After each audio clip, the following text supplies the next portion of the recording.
Welcome. Ladies and gentlemen, I declare the graduate ceremonies officially open.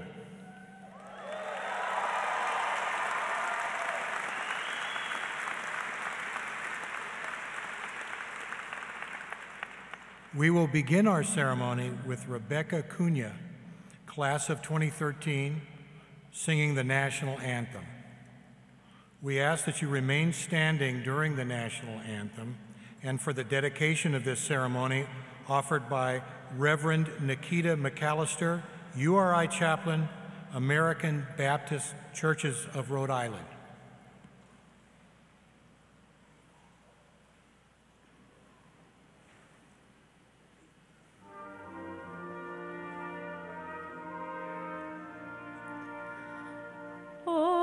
Say, can you see by the dawn's early light what so proudly we hailed at the twilight's last gleaming, whose broad stripes and bright stars through the perilous fight o'er the ramparts we watched were so gallantly streaming, and the rockets' red glare, the bombs bursting in air, gave proof through the night that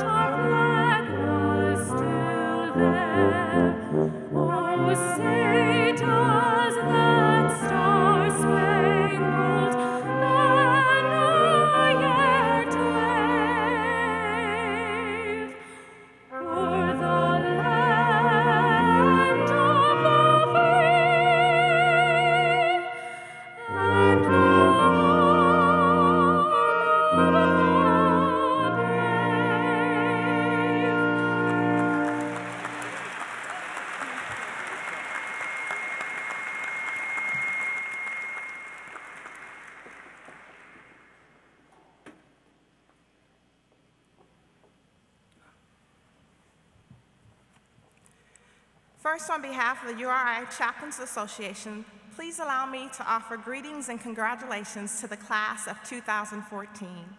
At this momentous occasion in the lives of the graduates, their family and friends, the professors, staff, and departments in this historic institution, we offer this space acknowledging the fulfillment of one set of dreams, even as many more will be pursued.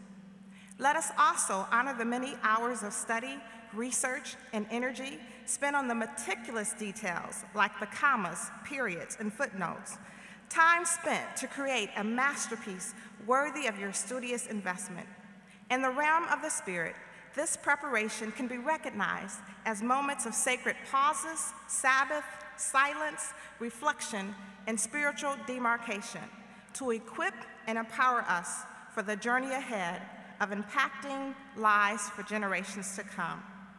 Today, let us agree to celebrate the importance of this day, the milestone, this realization of your dream. We collectively embrace this moment as each graduate's name, written or spoken, signifies the completion of a goal that was difficult to obtain. We honor the labor and perseverance, experience expended on the achievement of this dream and the encouragement received along the way. Your achievement and accomplishments signifies that the sacrifice, struggles, and challenges that your loved ones and you face together proves that your dreams can never be denied, although they may be delayed. We dedicate your hard work and efforts in thanksgiving and gratitude to the foremothers and forefathers that preceded us, who dared to dream that their lives would make a difference for fellow travelers on this voyage of life. So here, today, we agree to hold sacred the continued pursuit of the shared responsibility for one another, the environment, and the one to which we live, move, and have our being, in the service of humanity. May you continue to demonstrate generosity and kindness to those who are afflicted and oppressed.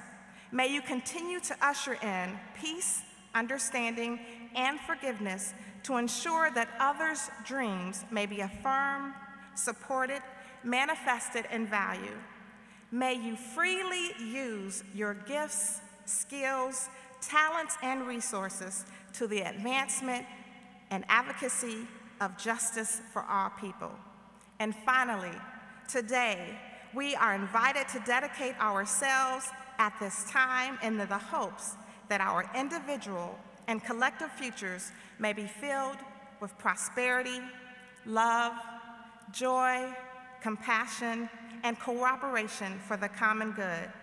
And may that which some call the spirit, the unmoved mover, the ultimate concern, the ground of being, the great eternal spirit, the creator, the sustainer, also known as God, bless you now and forevermore. Amen.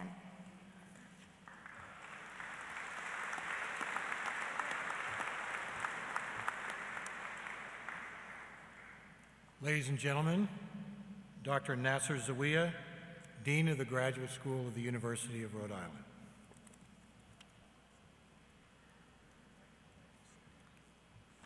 Please be seated.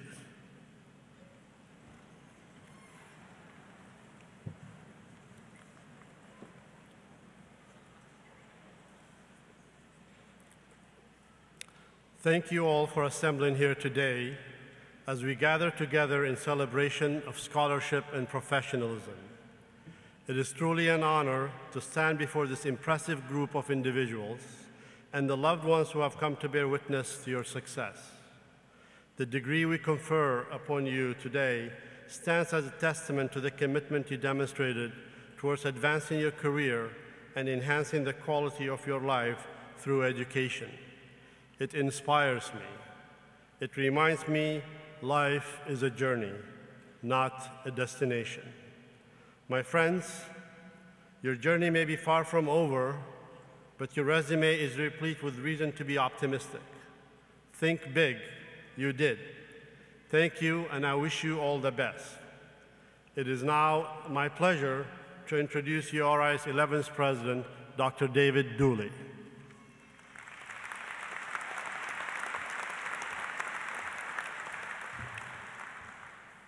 Thank you, Dean Zuia. To the Rhode Island Board of Education Chair, Eva Maria Mancuso, to Bill Maya, Esquire, Kent Morrison, Provost DeHaze, Vice President, Graduate Student Association Kyle Scully, distinguished members of the faculty, candidates for our graduate degrees, ladies and gentlemen.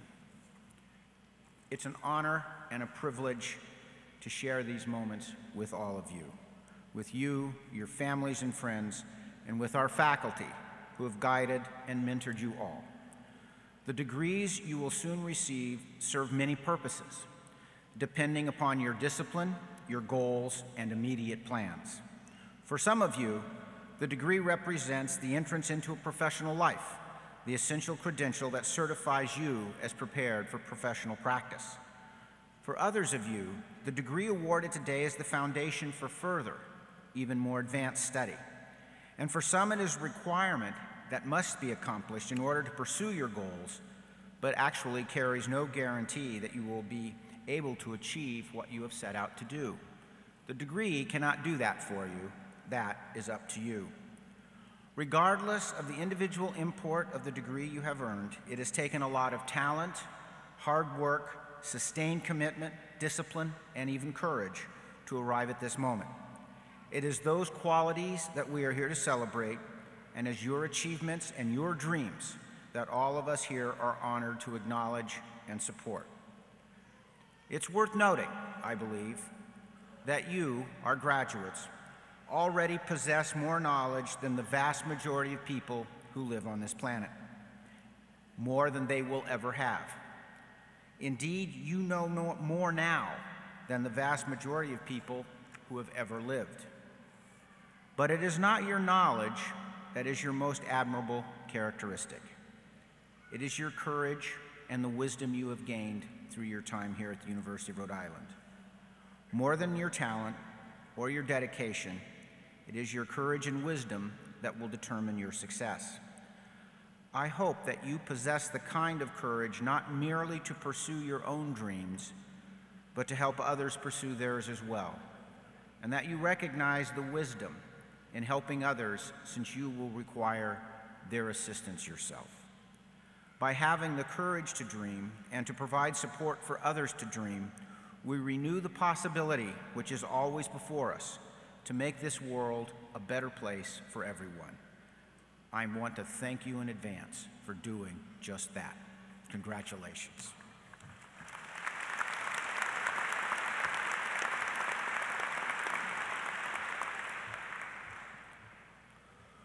We are pleased to have with us today one of our graduate students who is a member of the first interdisciplinary neuroscience program PhD cohort and serves as Vice President for the Graduate Student Association to offer welcoming remarks on behalf of the association, Dr. Kyle Scully.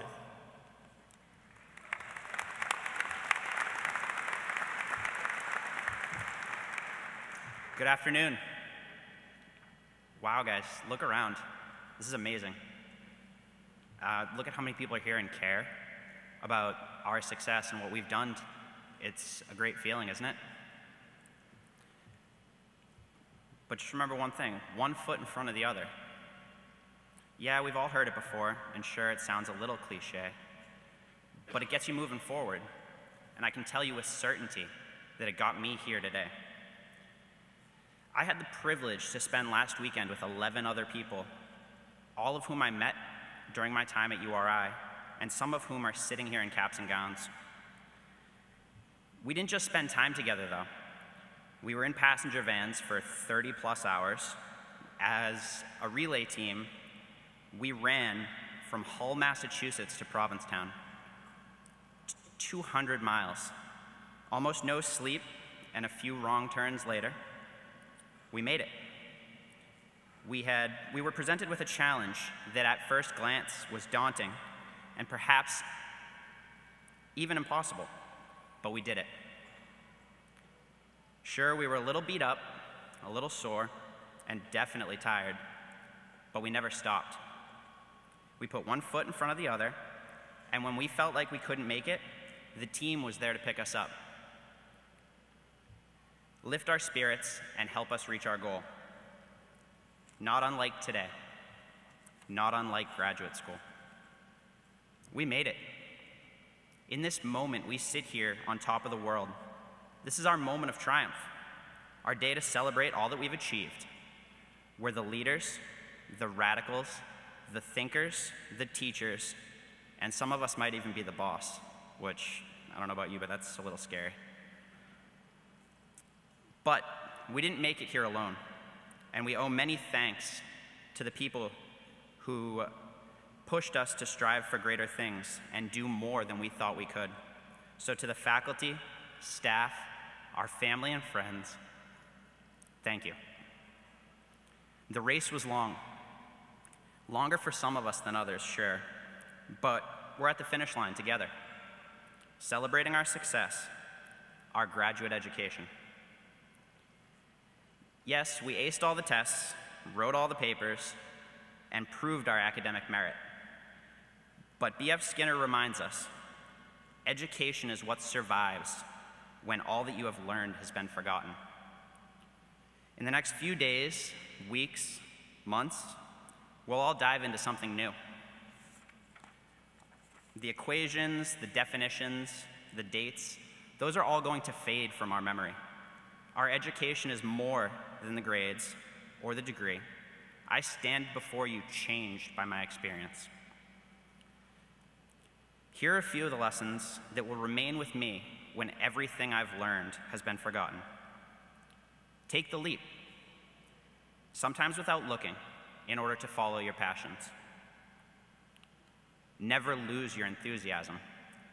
Sure, that's easy in success, but it's even more important in your failures. Learn from others, because everyone knows something that you don't. When you encounter people who doubt your abilities, let their doubts drive you, not break you. And finally, nothing is impossible. Just remember to put one foot in front of the other, first across this stage right here, and then into whatever life has in store with an unshakable enthusiasm, and we can't be stopped. Congratulations.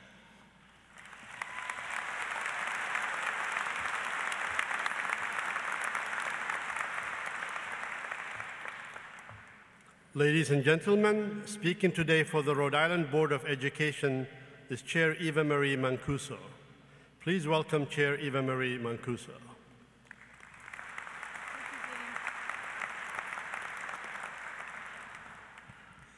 You know, I still feel like I'm the student speaker. That was really great, Doctor. So I'm here today as chair of the Board of Education, and our board is 11 volunteers that oversee the pre-K through 20 system, involving 185,000 students, 4,600 employees, and a $1.1 billion budget.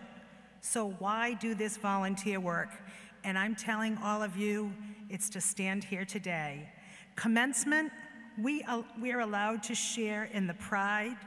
We can have the pride that's shown by your family and friends who supported you along the way in your many achievements.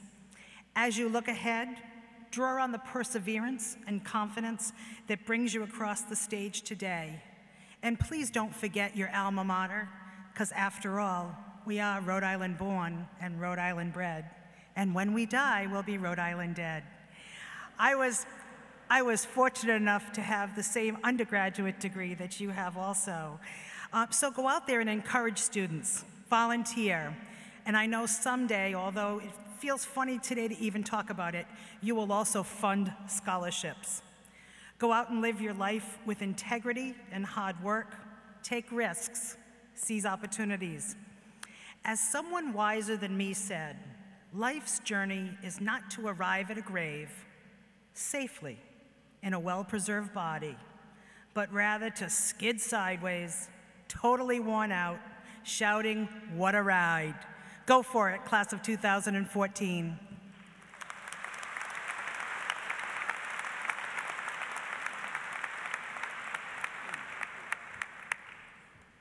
Ladies and gentlemen, our speaker today is J. Kent Morrison. Kent is the President Emeritus of Walden University and a former Dean of URI's graduate school from 1989 to 1995. During his 8-year tenure at Walden, the school initiated the first accredited online master's and doctoral degrees in the country, brought more than a dozen new academic and professional degrees online, and gained professional association accreditation for its existing and new degree programs. Morrison's specialized research interest is in Chinese politics and political thought, and he spent about 20 years researching, writing, and teaching Chinese politics and foreign policy at a number of universities and research institutes. Kent receives both National Science Foundation and Social Science Research Council Fellowship for research in China. In 1983, as a senior Fulbright professor, he became the first American social scientist to serve on the faculty of a key university in that country since the founding of the People's Republic in 1949. A native of Minnesota, Morrison received a bachelor's degree in foreign affairs from the University of Virginia, a master's degree in history from Eastern New Mexico University, and a PhD in political science from the University of Washington. Following his college graduation, he served for 3 years with the U.S. Air Force. Ladies and gentlemen, please welcome Kent Morrison.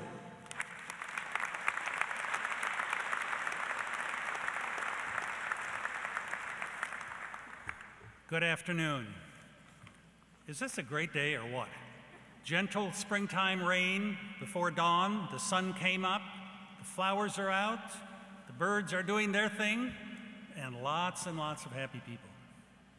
I lived in Rhode Island long enough to learn that this state has more than its share of happy people, and generally upbeat people at that, but I would be willing to wager that this weekend, within the square mile or so of where we're sitting this afternoon, there is no greater concentration of really happy people, and for good reasons. Universities are often thought of as a close-knit community where people are collegial and they share and they help each other and they are welcoming of each other and they support each other, and very often that's the case. Sometimes it's not, because the business of a university is to challenge and to elicit some sort of response. And faculty are very good at doing that, actually. And so some days aren't very happy days, but today is the one day, and tomorrow at this university, the second day, in which everybody is really happy. You folks that are taking degrees here today have a reason to be happy. You've done it. You've finished. You did the route. You're commencing. We don't call this the end of the road. We don't call it finals day. We call it commencement. You're moving on to the next stage, and you're rightfully happy, and you have every right to be proud of yourselves as well. Also, those who are close to you are happy. Your family, your spouse, your significant other, your children, your relatives, your neighbors, your friends, your colleagues. It is a very special day. It's a special day for me, too. I love this place. 25 years ago this summer, I arrived here, and I had absolutely no idea of the impact, professionally and personally, that the University of Rhode Island would have on me and my career.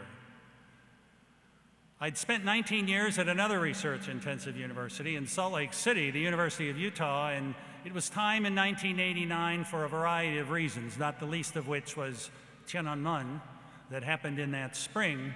And I had some students caught up in that, and I was feeling it was time for me to move on and to begin to do some other things.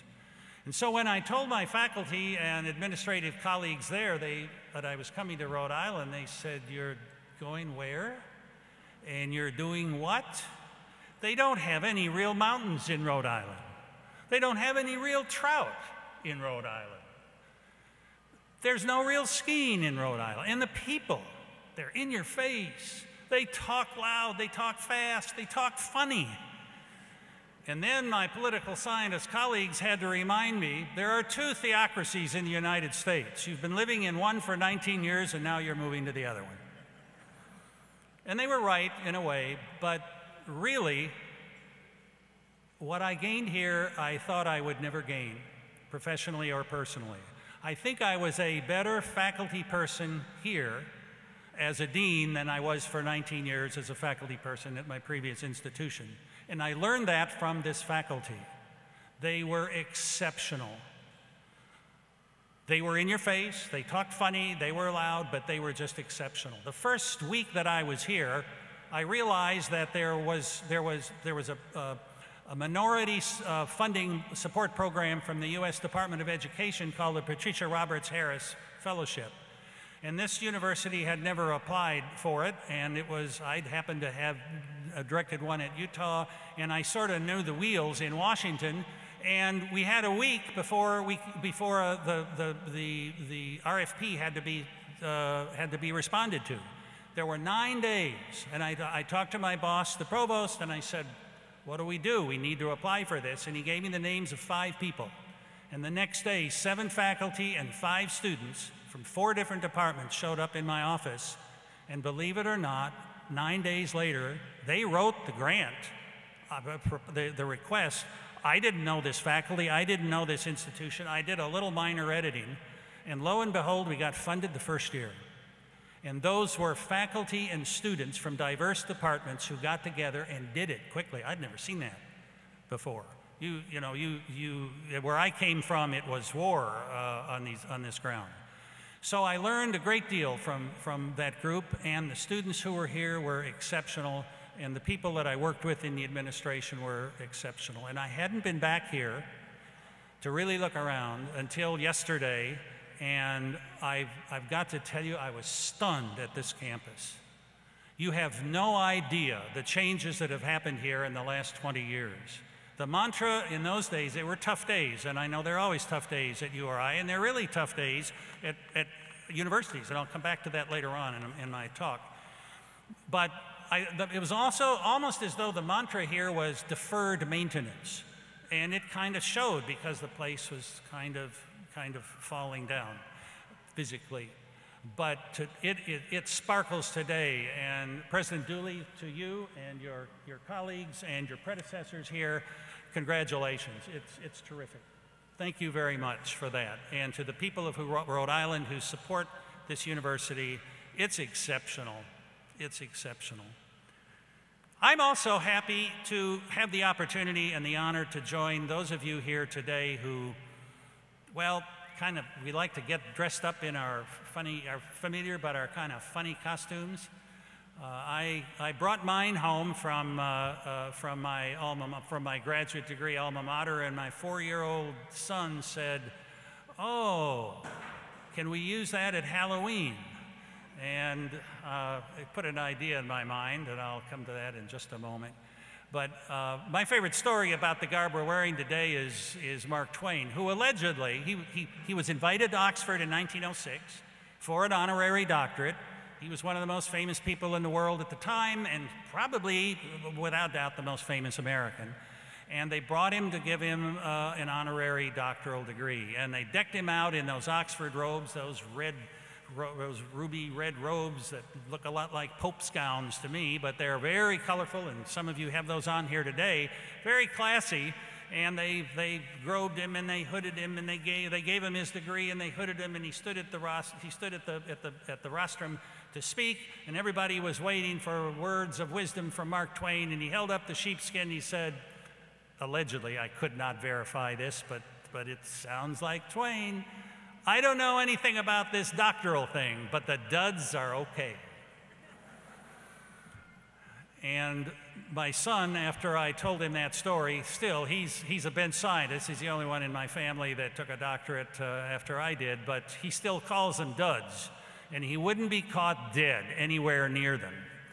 And I haven't used my duds too much in recent years, except at, well, it wasn't cost effective, actually, to just use it at graduation. So about the time that I moved to Rhode Island, if I was home on Halloween, I did, in fact, take his suggestion of many years before, and I learned that if you put on black shoes and black socks and black pants, you took the hood off, and then you donned a headgear something like this, in which the black screen covered your face, you could get the attention of 8-year-old boys when they opened the door for trick-or-treat. It was great fun. But I live in the middle of the woods, in the middle of an island, in the middle of Puget Sound, and we don't have any neighbors, so there's no trick-or-treating, so my duds haven't got much of a workout, but they're really happy. When I took them out of the closet and I put them in the box, and we wanted to know where we're going, and I said, we're going back to URI, and they're very happy, and when I got them out of the box, I shipped them by UPS, and when I got them out of the box, and we've had our discussions, so they're happy to be here too. When Dean Keilingback called me and asked me if I would agree to come back and give this little talk to you, I said, well, what do you want me to talk about? And his response was, after talking to some faculty and some graduate students, talk about anything you want, but be sure and make it entertaining and inspiring, much as no commencement speech any of us had ever heard before. And some of us heard a lot. He also told me to be brief, and I'll do my best. Then I had to worry about, well, what in the world am I going to talk about? And I remember I had a public speaking class in high school, and Miss Payne told us you need to understand 2 things before you start. 1, know what you're talking about, and 2, make sure they get whatever it is you're saying to them. And then I had to worry about, well, what do I know anything about? I've been retired for 10 years. I'm living in, the sort of hanging on for dear life in the far Pacific Northwest corner of the lower 48. And I realized I'm an old dean and I'm an old political scientist, so I'm going to offer up a couple of observations to you from the perspective of an old dean and an old political scientist. And I'm going to offer you a challenge. I'm going to kind of norm you, and I'm going to identify you by term, and I'm going to offer you up not only a few observations, but a challenge or two. I came to that conclusion after remembering one of my most humorous incidents in the graduate school here. The message comes shortly, folks. Just bear with me here for a minute. It caused me to think about what Dean Keilingback had told me. A couple of years before I came to URI, I had taken my oldest son down to Los Angeles, and we did the Hollywood thing and the Beverly Hills thing, and we did all that. And we were in one of those shops that sells movie posters, and I bought a movie poster of some actors that I really like, and I liked it so much when I got it home, I framed it and I hung it in my office. And then when I went to the graduate school, I took it with me and I hung it in the reception area of the graduate school at the University of Utah. And the staff was a little wary, is that appropriate here? I said, yeah, when students come in here, they don't come to the dean's office unless they have a purpose, and sometimes they're very upset or they're very stressed. This is a little levity in the process, and it shows them that while we take them seriously, we have a little bit of a sense of humor here. I brought that with me, and I hung it in the reception part of the graduate school, which was very nice. That was the first project, I understood when I got here, of the sort of rebuilding of the university, and we had really, really nice digs. And I can remember when President Eddy came over to visit with me and say hi, he looked around the dean's office and he said, "Why are you here? This looks like my office. This is really nice." And it was. But I hung it out there, and the staff sort of looked at it, and then they kind of got into it, and it was okay. And I said, graduate students will come in here, they'll look at this, they'll understand, and they'll be happy. About 3 or 4 months later, the receptionist, a wonderful lady by the name of Mary Lynch, she was the perfect receptionist, a welcoming smile, a mellifluous voice, very charming, put graduate students at ease instantly. She came back one afternoon, early in the afternoon, and she said, "Dean Morrison, hurry, come, there's trouble up front, hurry, come up, there's trouble." Well, tell me, no. So I went up, and there were about 6 Chinese students standing there, sort of shuffling their feet, not quite knowing what it was that they were looking at. And we had a little chat. I asked them, "How are you doing? Who are you? What are you studying here? And how can I help you?" And they said, "Well, could you tell us about what this means, what this poster means?" And they stepped aside and they pointed to the poster of the Three Stooges standing on the side of the highway with doctoral robes on, with the universal thumb sign for hitchhiking, and the moniker at the bottom of the picture was, "What do we do now?" And I didn't do a very good job. I sort of stood back and I looked over and I noticed all the staff was like this, almost like this. And I said, "Mary, what's going on?" And she said, "Oh, Dean Morrison, you're living in Rhode Island now. We want to see if you can talk your way out of this one." And I never did. I'm going to do better today. You all are a special group. I'm going to use what is generally considered a dirty word here to refer to you, but you are joining an elite today. Not the elite. It's a perfectly good word, comes from Old French. It means, you know, the better or the more skilled portion of a particular social group. You're not the bad elite that we read about, that the political scientists and the sociologists and now the economists with Mr. Piketty. He doesn't use the term elite in that new book, Capital in the 21st Century, but he talks about people who have the values and people of wealth and people who don't. He talks about wealth and poverty and inequality. But he's really talking about an elite, the elite, that one that has very bad connotations. I want you to think of yourselves as an elite, not in the sense of pumping yourself up, but you know something. You have assets. I think that's the term now. In my day, it was credentials. But you have assets and you have resources that you should take very, very seriously. Those of you receiving master's and higher degrees here this afternoon are joining something in the neighborhood of 9% of the American population. Those of you who are taking PhDs or the doctoral degree here this afternoon are joining a group of just a bit shy of 1% of the 303 million people, or at least that was the 2010 census. So just statistically, you're a select group. You are, if I can use the term, scholars. Now, you may not be more comfortable with that term than you are with elite, but bear with me just a moment. You know what you know, and hopefully you know what you don't know, or you know how to go about finding what you don't know so you can know. And we'll leave Mr. Rumsfeld with that for the rest of the afternoon. But what you know how to do is to define and research and analyze and criticize and synthesize and theorize. Those are resources that you can build on, you can add to, you can grow. I want to make reference here to a statement that was made 177 years ago, less than 100 miles from here. It was the late summer of 1837. The Phi Beta Kappa Society was meeting in Cambridge, and they invited Waldo Emerson to come and talk with them. And as he did with many of the speeches, he made his living mostly by lecturing. He rewrote it into an essay, and it's published as The American Scholar. If you haven't yet read that, it's not widely read anymore, and it's not the sort of document that you can easily tweet. It's heavy, but it is extremely well written. And I think you'll learn two things if you were to look at it. Number one, he could have been talking in a little bit more contemporary English about what we face today. And secondly, he could be talking about the role that you with graduate degrees and graduate educations can play. The American Scholar has become a kind of a symbol and kind of a model of what knowledge is all about. And his message to his peers at the Phi Beta Kappa Hall in Cambridge, and the message that went out in that very fertile beginning of American intellectual life as we know it today.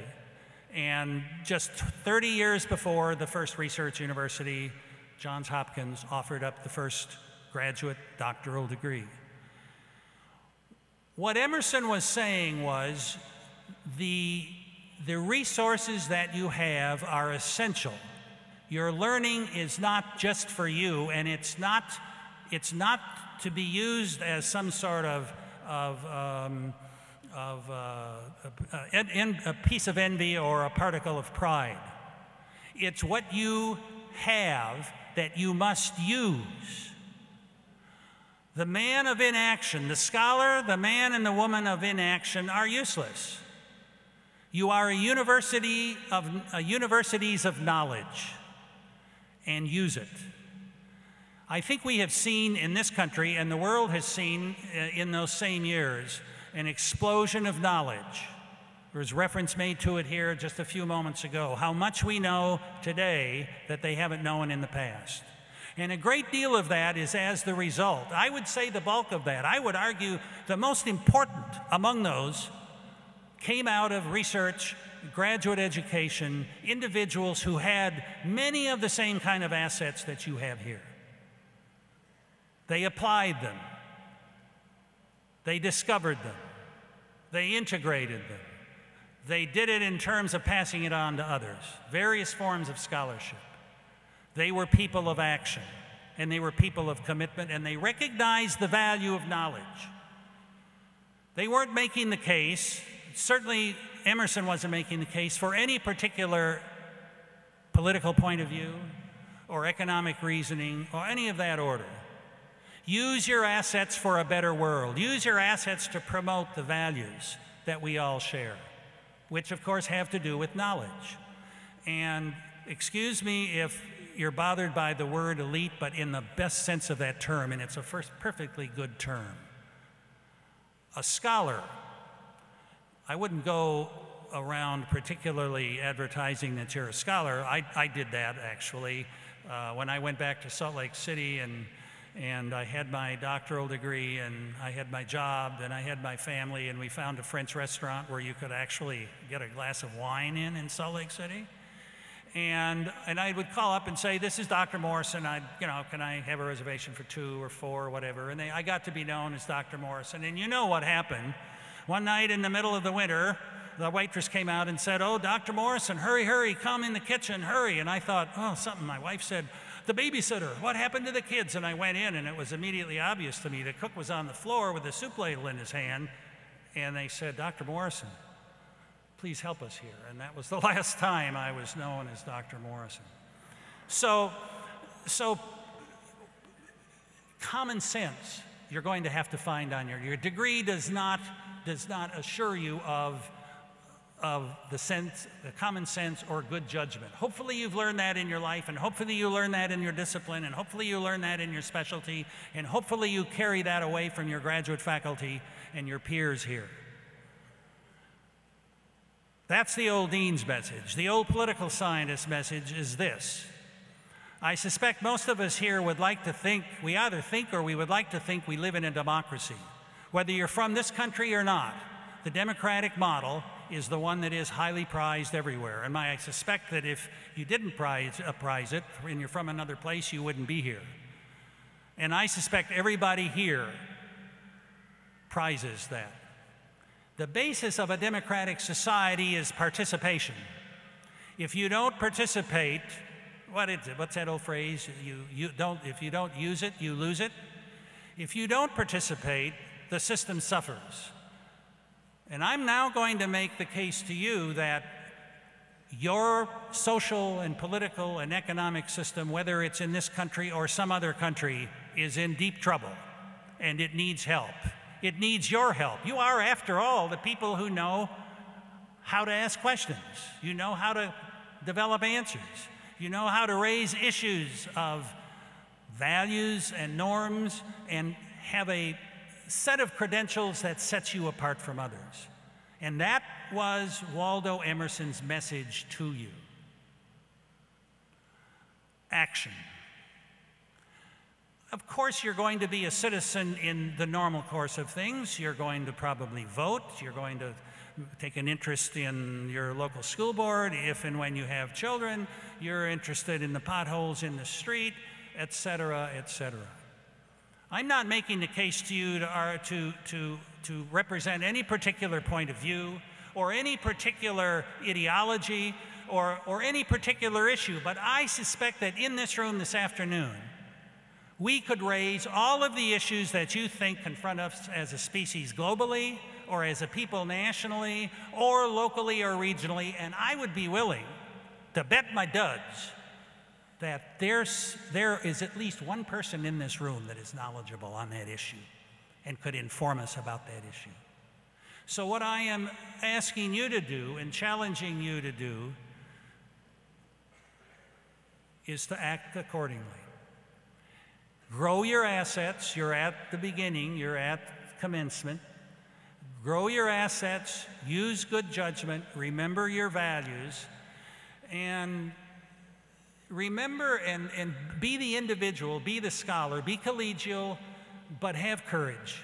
Sometimes what you're going to say in a school board meeting or a political caucus meeting or something of that order won't be real popular. But go ahead. Be the independent scholar. Be the independent American that Waldo Emerson chose you to be. I had a graduate student who was with us in Salt Lake City that I'd met 10 years before in a park very near Beijing University. And she approached me because I was, of course, not Chinese.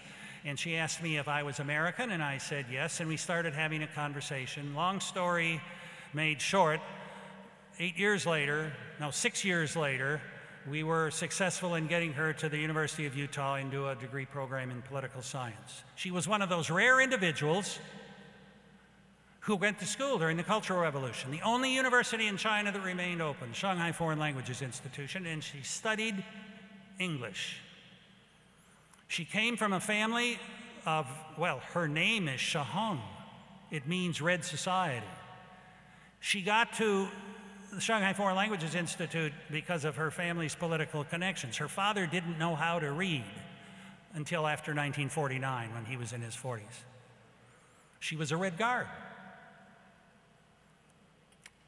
3 years after coming there, she had to go home. There were a number of pressures put on her personally that she had to go home. And I can remember standing at the airport when everybody had said goodbye, and there was just she and I standing while the United people were saying, get on the plane. She had to get to San Francisco to catch the flight. And she was crying. I was crying. And she kept saying, I'll never be able to do it. I'll never, ever be able to do it again. And after a while, it got to me, and I was saying, Shahong, you've got to get on the plane. It's okay. You know, everything's going to be okay. And she was desperate. And I finally said, what can't you do again? And she said, she popped back like this, and she said, don't you remember what Waldo Emerson said in The American Scholar? And I remembered that when I saw her off 3 years before from the Beijing airport, I was in country at that point, I gave her a copy of The American Scholar, because what she told me in that garden that day next to the university was that she'd read about American scholars. She'd never heard of Waldo Emerson, but she wanted to be an American scholar. So I gave her a hardback copy of just that.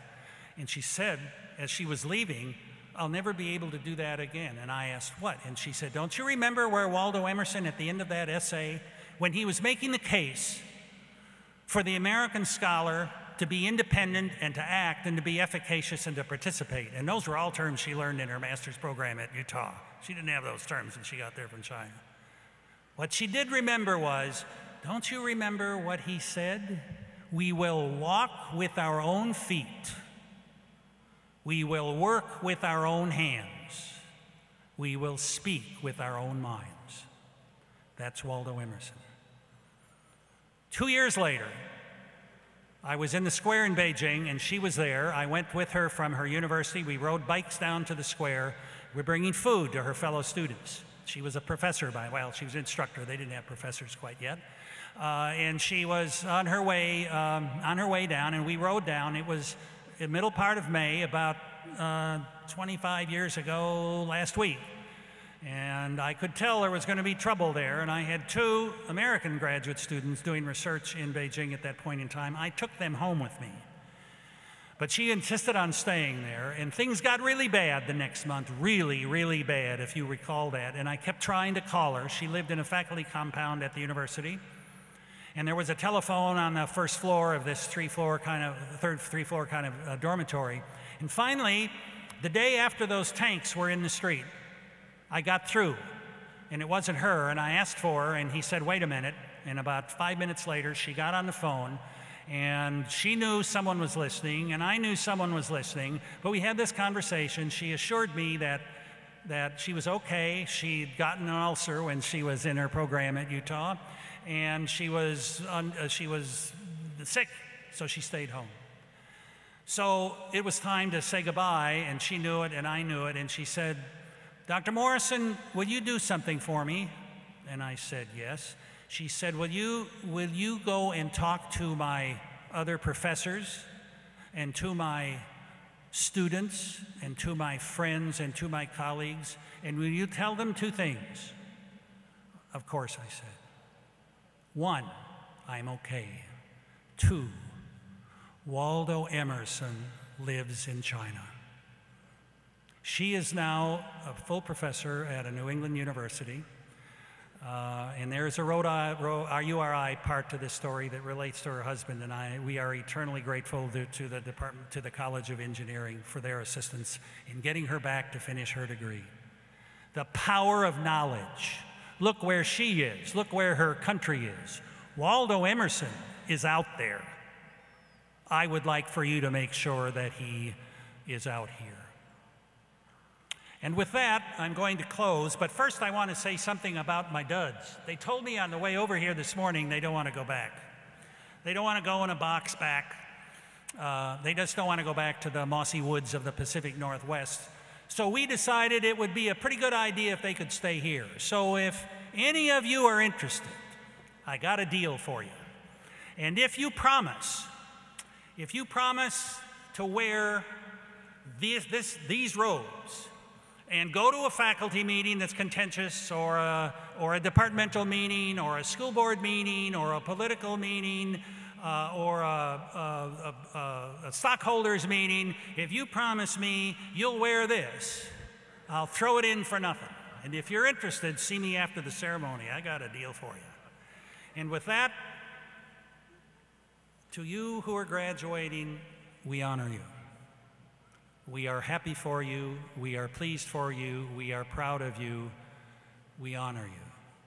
And in closing, let me offer a adieu of that bard of the Midwest, Garrison Keillor from Prairie Home Companion. Be well, do good work, and by all means, keep in touch. Thank you.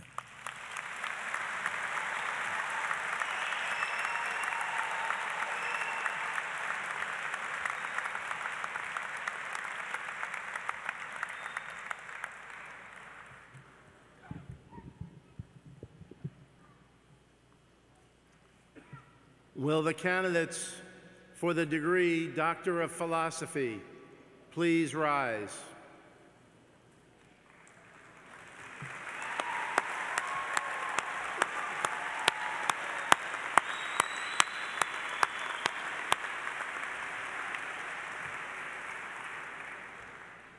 President Dooley, I present the candidates for the degree Doctor of Philosophy and ask that you confer on them that degree. By virtue of the authority vested in me by the Board of Education of the State of Rhode Island, and upon the recommendation of the university faculty, I hereby confer upon you the degree of Doctor of Philosophy, with all the rights, privileges, and responsibilities pertaining thereto, and I congratulate you all on behalf of the entire university.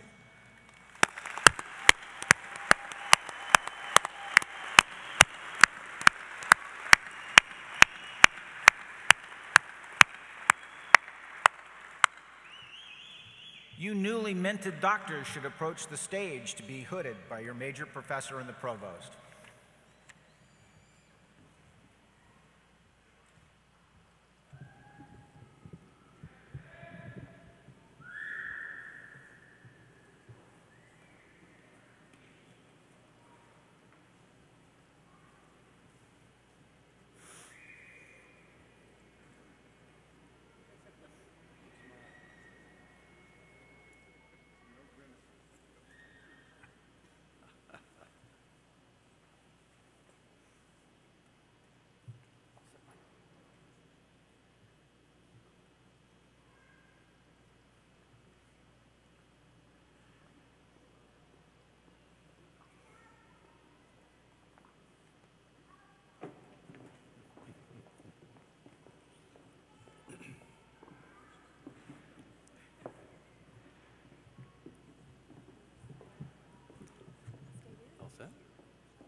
Tim Amadon, Major Professor, Libby Miles.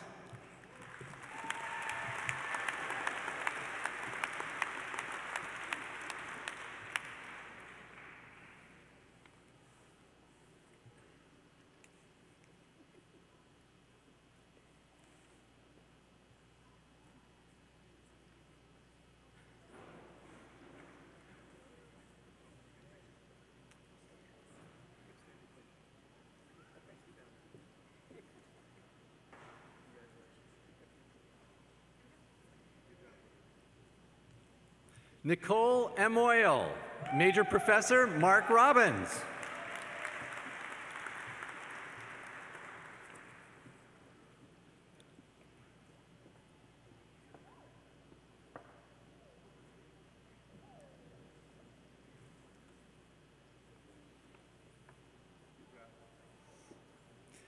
Jennifer Arts, Major Professor, Ingrid Lofgren.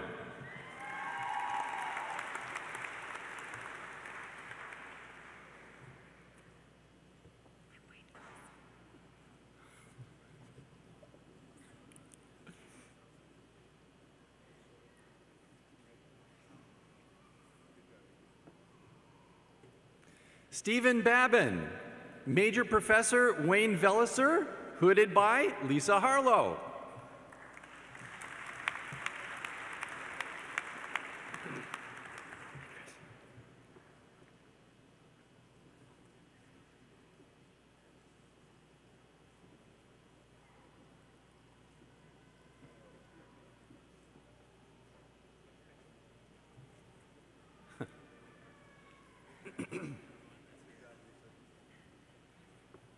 Christelle Balt, Major Professor, Christopher Kincaid.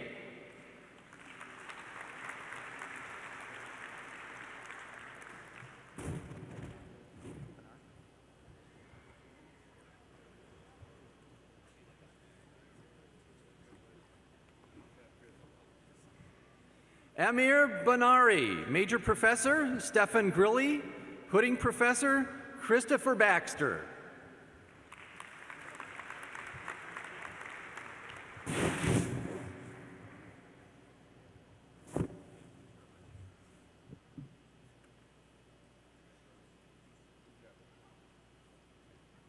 Prakash Bedre, Major Professor, Clinton Chichester, Hooding Professor, Bong Sub Cho.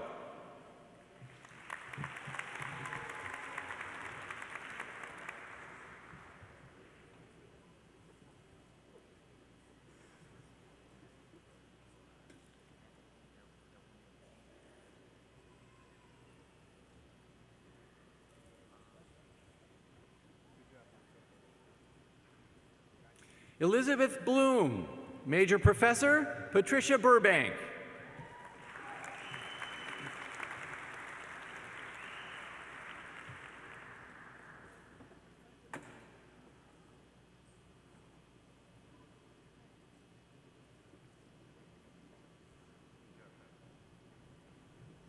Christopher Card, Major Professor, Becky Sartini.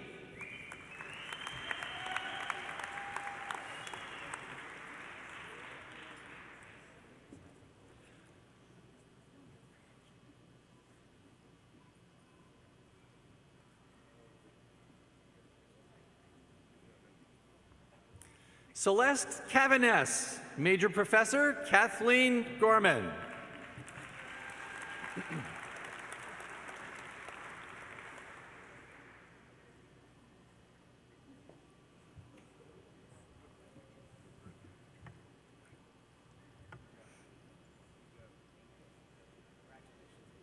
Yi Zai Chen, Major Professor, Binfeng Yan.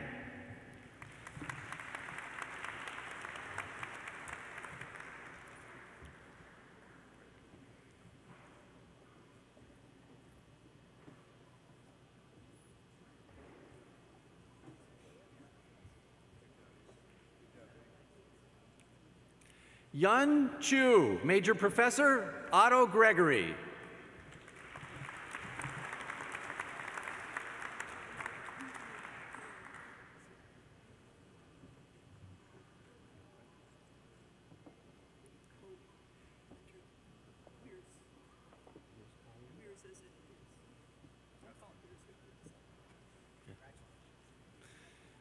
Weirs Collier, co-major professors Jean-Yves Hervé and Lenore Martin.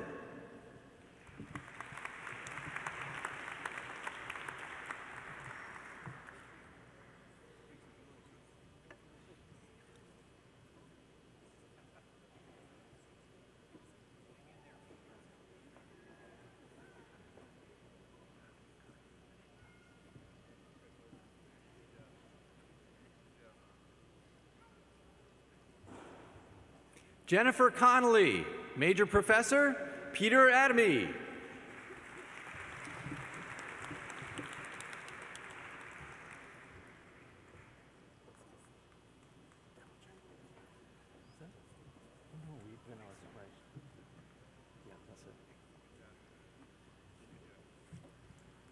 Claire Kramer, Major Professor, Jeanette First.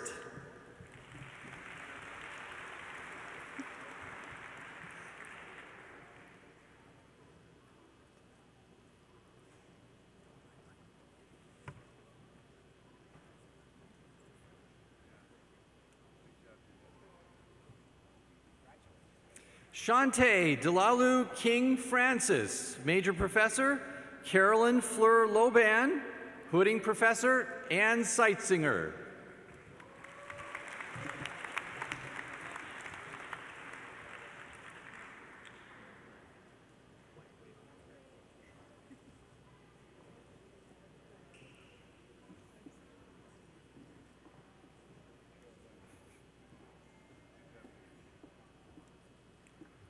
Ronald Dunn, Major Professor, Brett Lucht.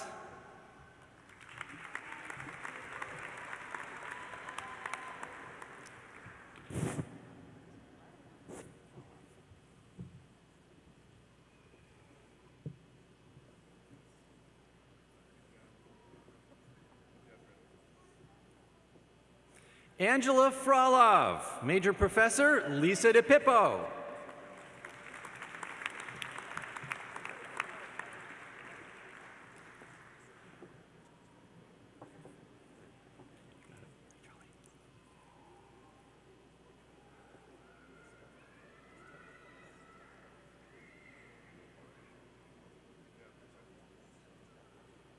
Jen Lynn Fury, Major Professor, Charles Collier.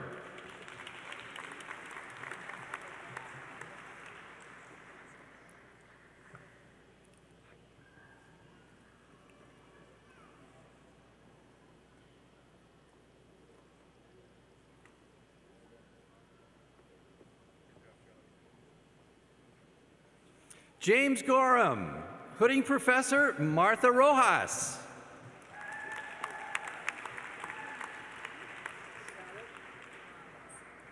Thanks.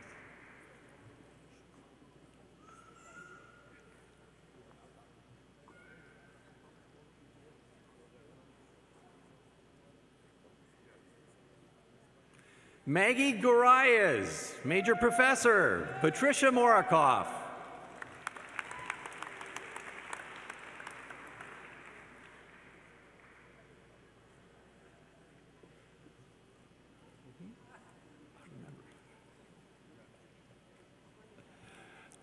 Cherie Guerra, Major Professor, Peter Adamy.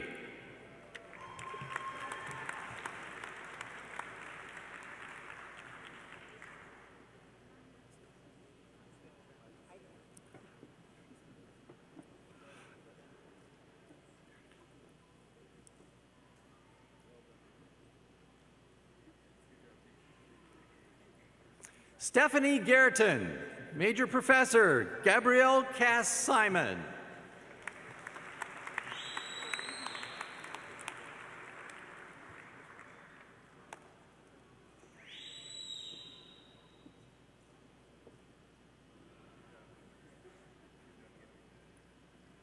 Samuel Hammond, Major Professor, Christopher Hunter.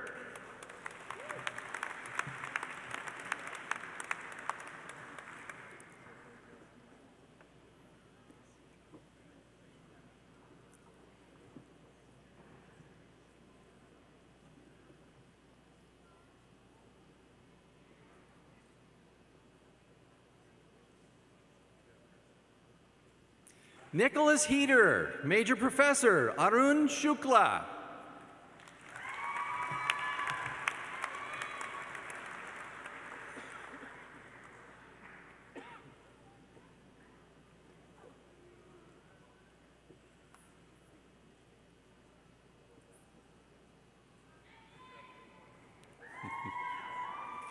Robert Hernandez, Major Professor, Ken Yang.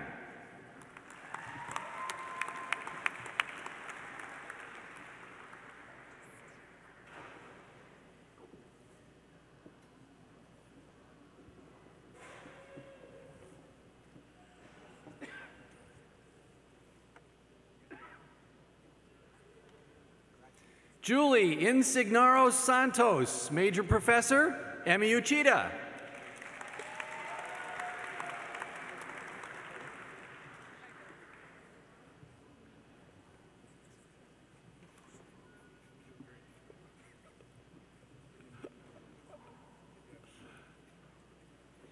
Abhishek Kantak, Major Professor, Brenton DeBoeuf.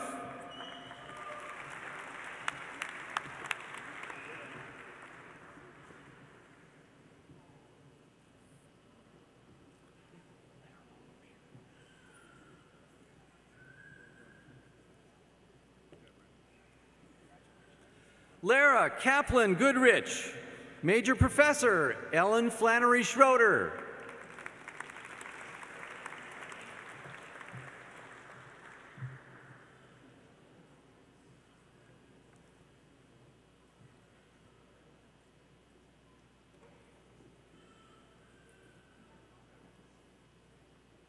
Marjorie Kazin Boyce, Major Professor, Kathy Pino.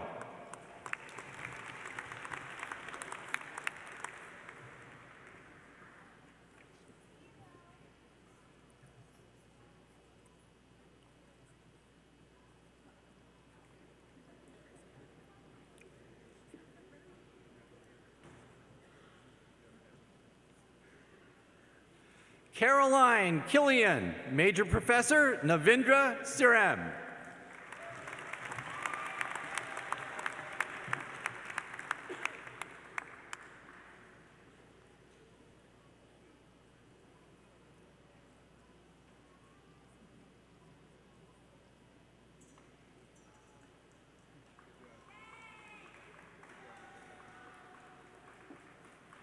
Brandon Knight, Major Professor, Brett Lucht.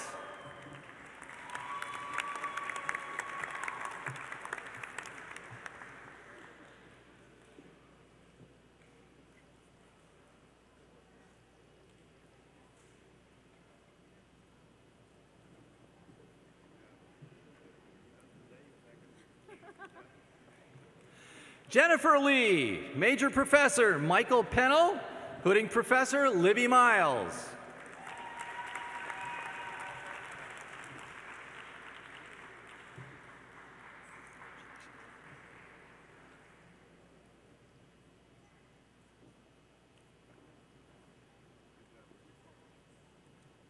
Hong Lu, Major Professor, Sarah Rosenbaum.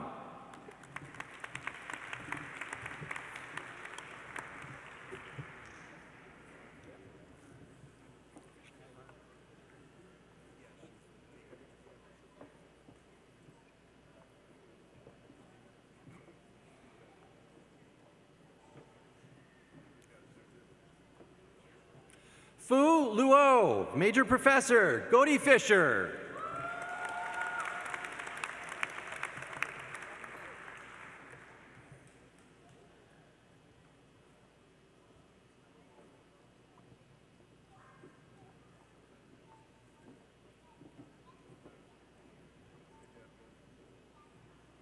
Hang Ma, Major Professor, Navindra Siram.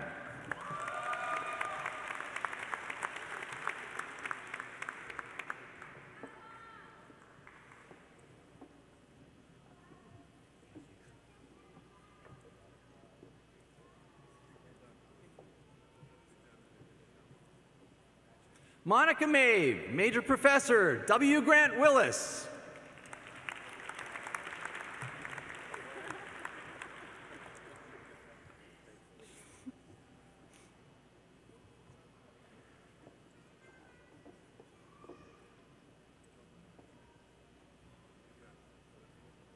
Matthew McKnight, Major Professor, Libby Miles.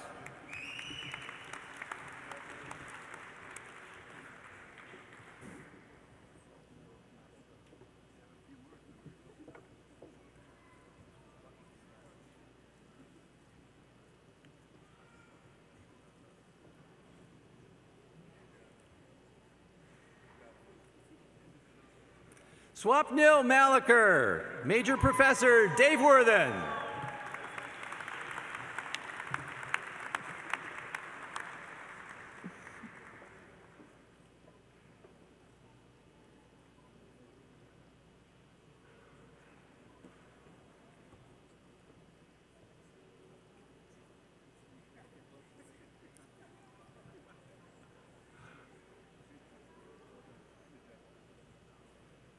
Roger Massey, Major Professor, Scott McWilliams.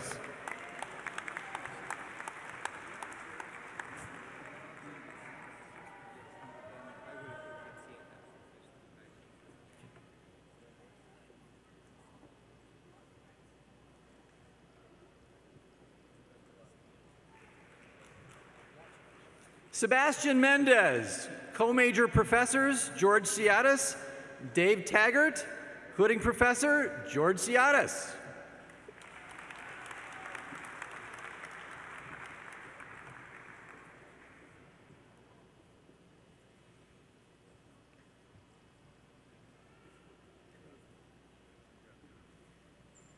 Caramisto, Major Professor, Lori Lozan-Clabo.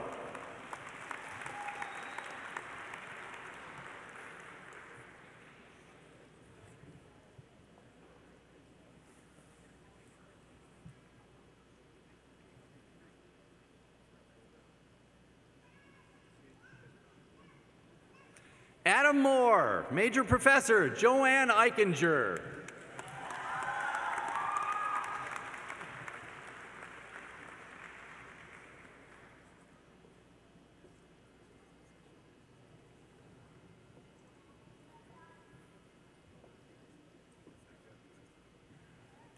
Alyssa Morrison, Major Professor, Arthur Gold.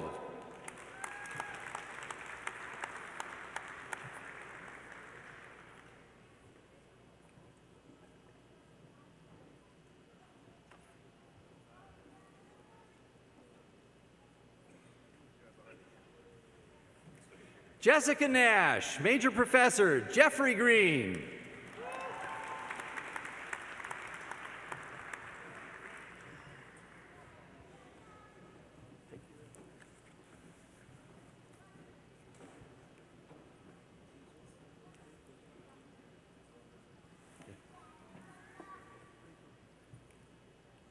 Amir Shirazi, Major Professor, K. Parang.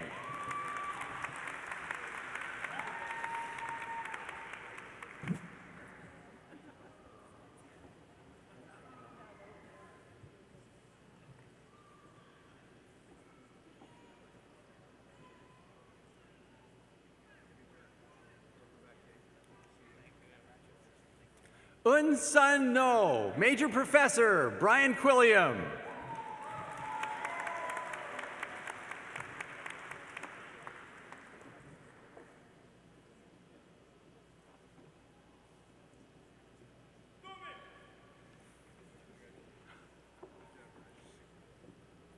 James Nugent, Major Professor, Lisa DePippo.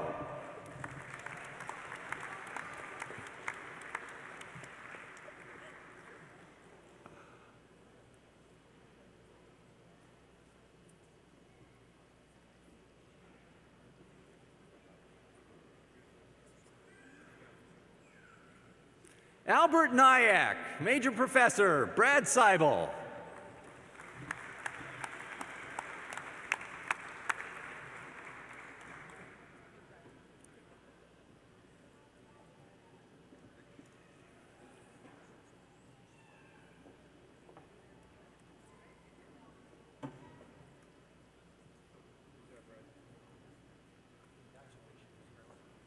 J. Christopher Octo, Major Professor, Abraham Kagur.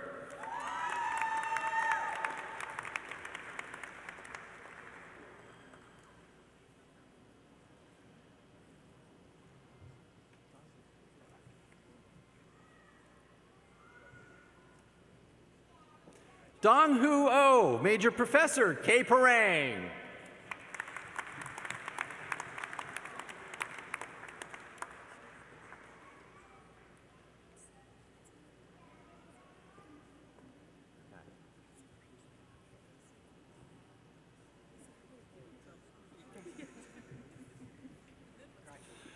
Radhika Pasapuleti, Major Professor, Catherine Quinna.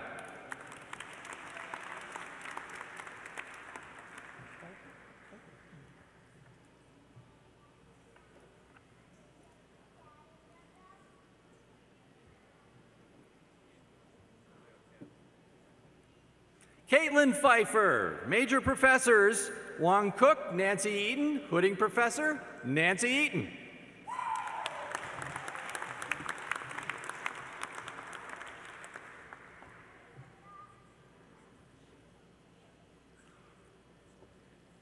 So you're hooding for?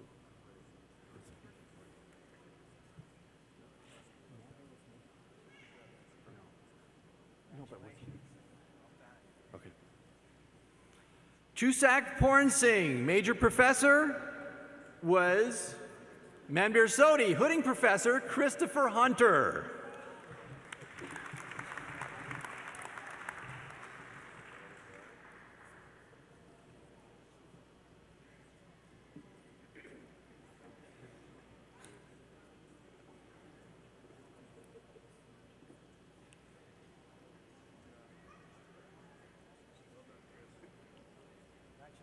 Daniel Richmond, Major Professor, James Baglama.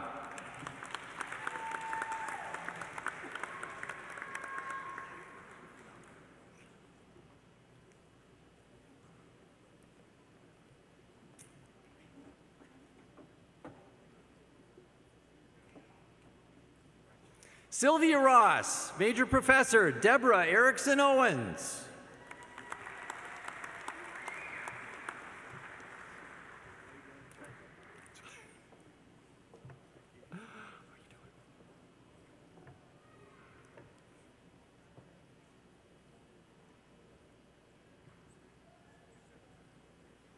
William Kent Rudisil, Major Professor, Norman Finizio.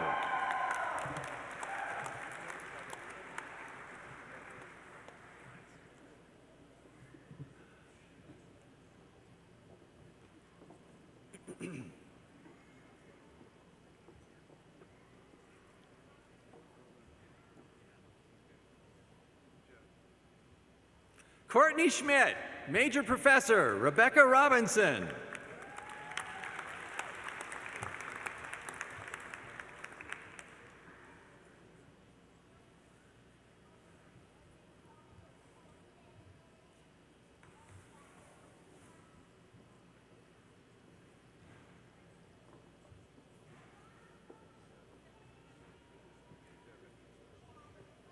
Margot Schwalbe, Major Professor, Jacqueline Webb.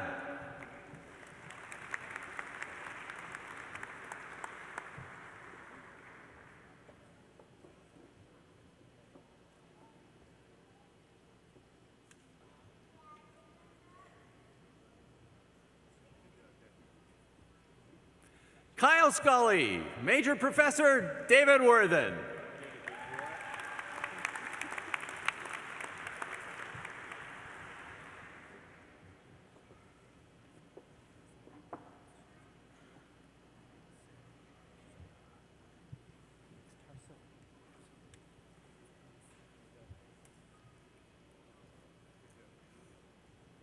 Tarsila Sayara, Major Professor, Richard Polnack.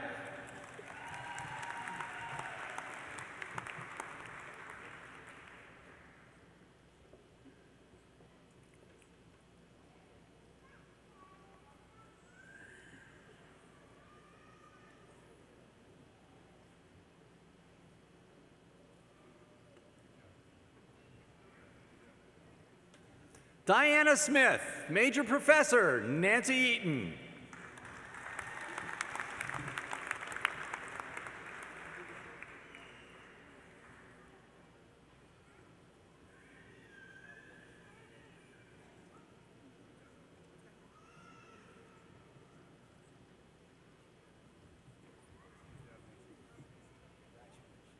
Frank Steinkamp, co-major professors Jimmy Oxley, James Smith.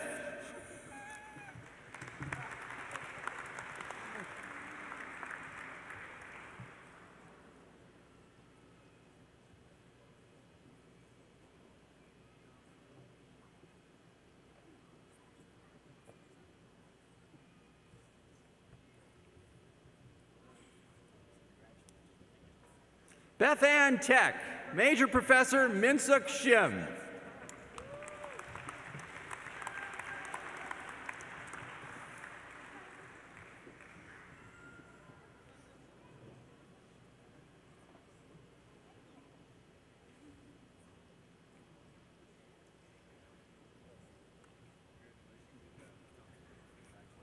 Elizabeth Tewksbury, Major Professor Richard Casagrande.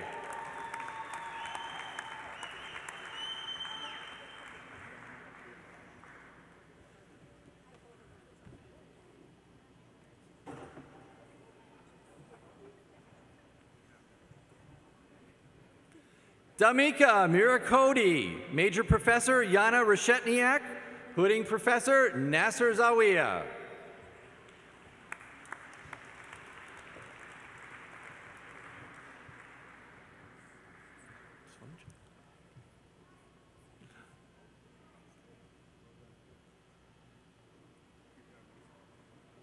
Marissa Weiss, Major Professor Anne-Marie Vaccaro.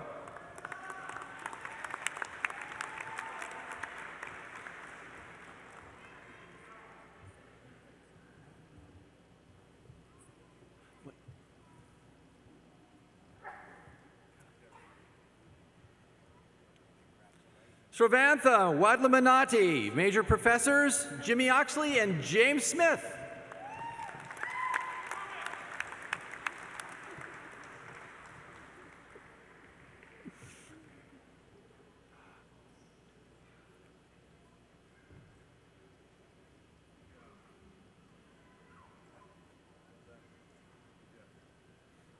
Kristen Weisinger, Major Professor Susan Brady.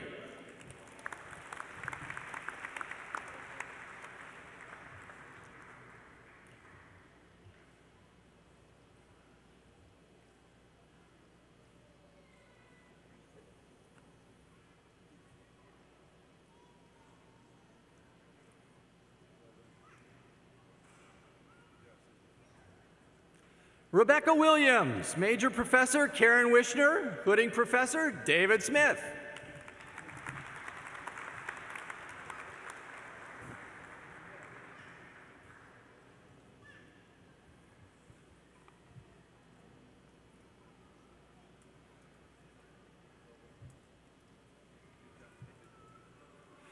Gufeng Yi, Major Professor Kay Parang.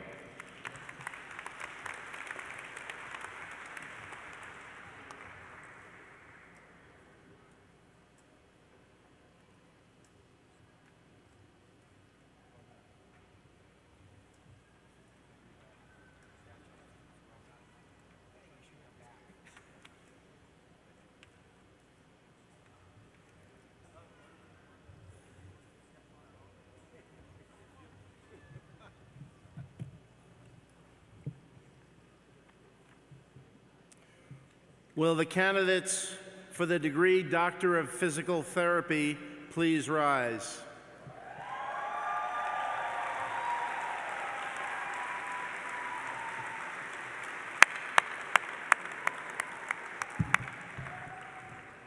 President Dooley, I present the candidates for the degree Doctor of Physical Therapy and ask that you confer on them that degree. By virtue of the authority vested in me by the Board of Education of the State of Rhode Island, and upon the recommendation of the university's faculty, I hereby confer upon you the degree of Doctor of Physical Therapy with all the rights, privileges, and responsibilities pertaining thereto, and I congratulate you on behalf of the entire university.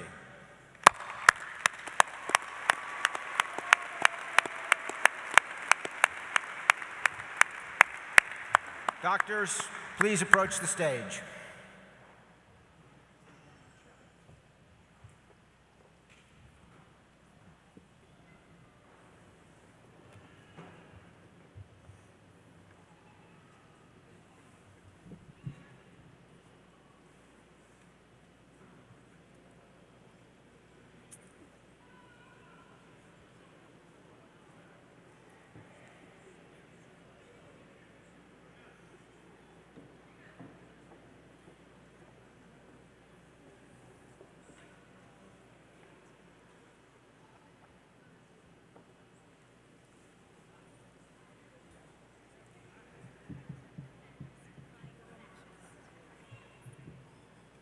Loren Bachand.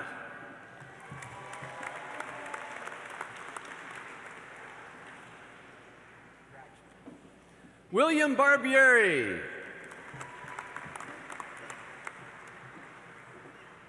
Chelsea Buck.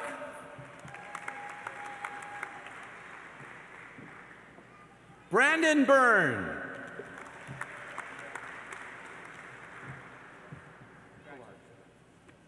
Christopher Collard.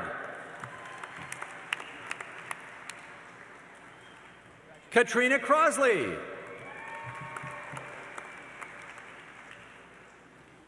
Kelly Dolka.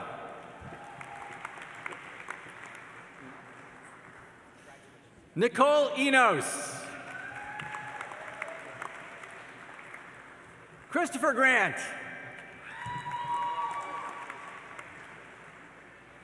Timothy Heights.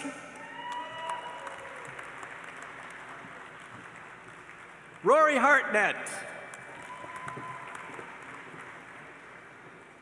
Monica Joseph.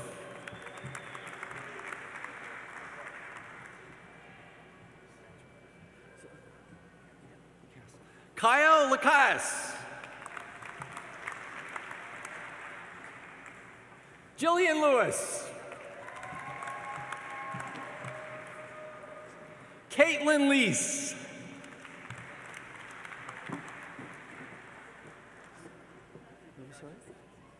Danielle Lovisori. Daniel Macera. Edward McCormick.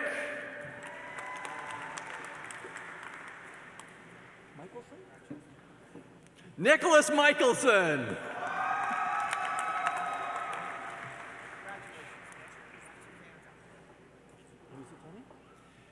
June Mizutani.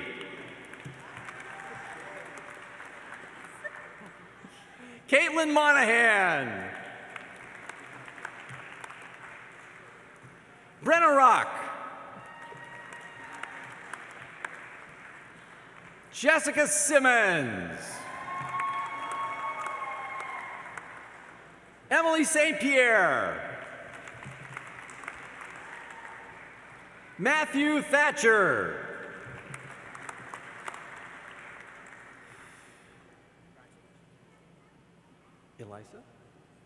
Elisa Virgilio.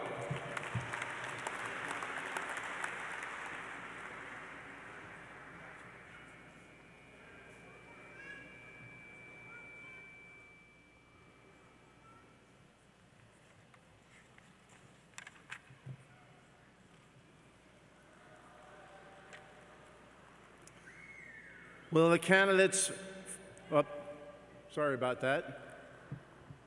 President Dooley, I now present to you the candidates who will be certified by the university for the master's degrees. After rising, I ask the candidates for each master's degree to remain standing until the degree is conferred. Will the candidates for the Master of Arts please rise?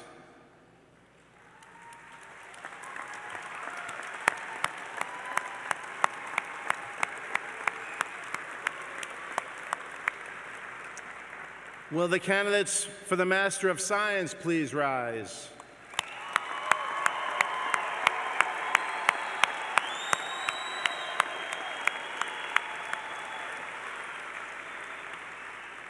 Will the candidates for the Masters of Business Administration please rise?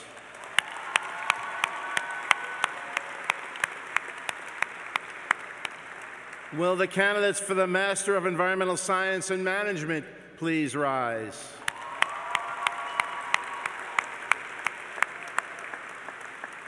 Will the candidates for the Master of Library and Information Studies please rise?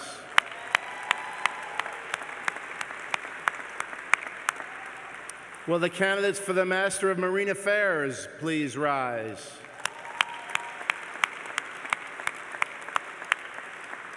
Will the candidates for the Master of Music please rise?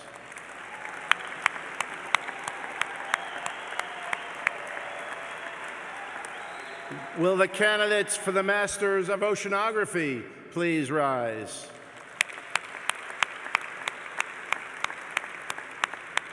Will the candidates for the Master of Public Administration please rise?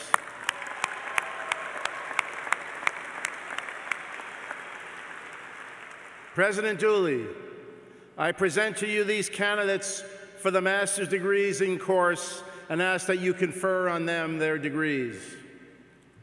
By virtue of the authority vested in me by the Board of Education of the State of Rhode Island, and upon the recommendation of the university's faculty, I hereby confer upon you the master's degree with all the rights, privileges, and responsibilities pertaining thereto, and I extend to you the congratulations of the entire university.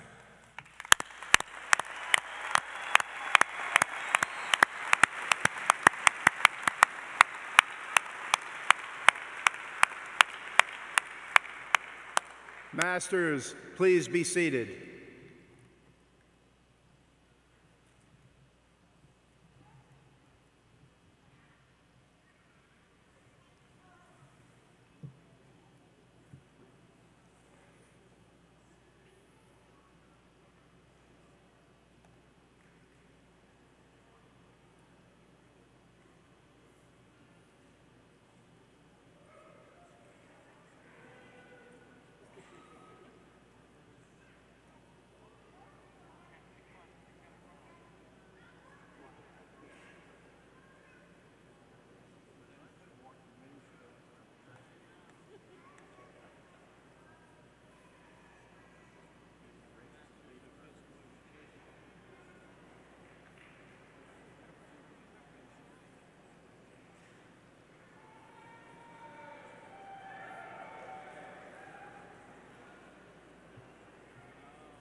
Anita Ayabali.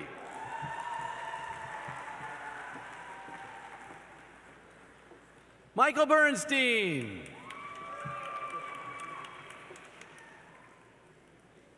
Colleen Bachajian.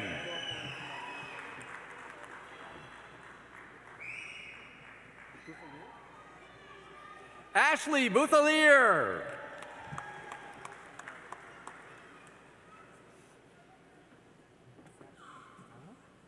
Catherine Castano. Cassandra Charlotte. Kelly Craig. Megan Feeney. Ashley Galogly. Robin Green.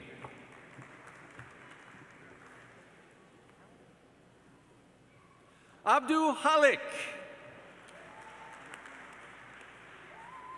Nicole Hertzy.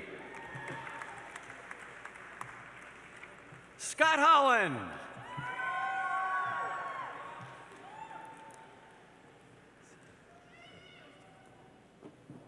Ija Huang. Mary Hudson. Catherine Hippolyte. Jean-Baptiste. Samuel Jean-Baptiste. David Johnson. Michael Jude.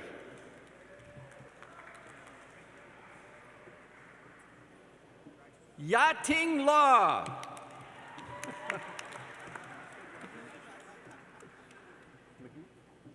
Sandy McGee. Caitlin Murphy. Jane Northup.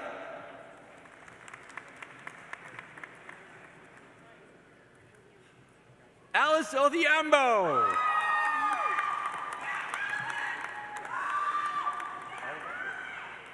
Timothy Olivo.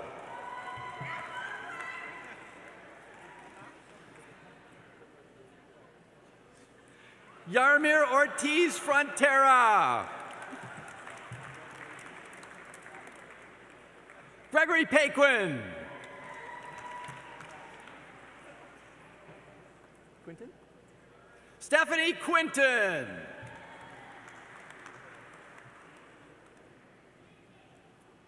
Allison Ricard.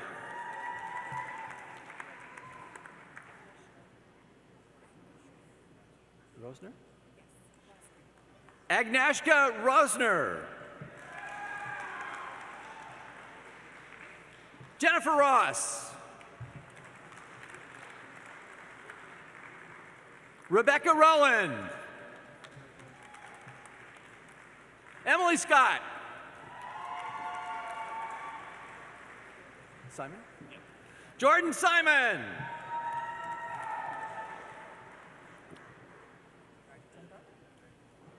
Thupton Tendar. Carolina Vargas. Alan Witt.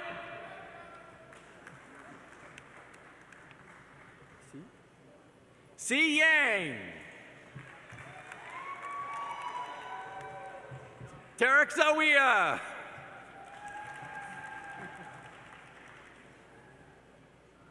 Rose Emma Adams.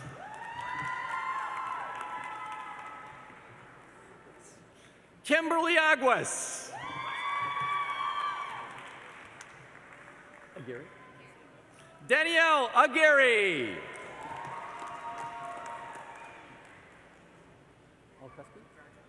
Matthew Alkuski.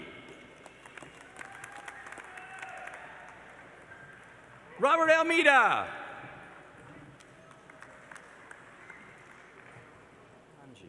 Matthew Altanji. William Ames.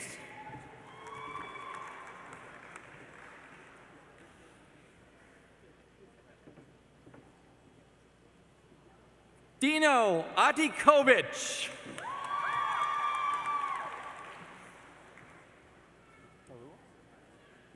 Joel Barrios.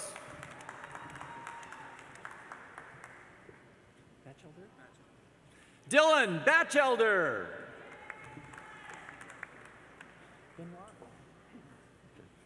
Cassandra Benoit.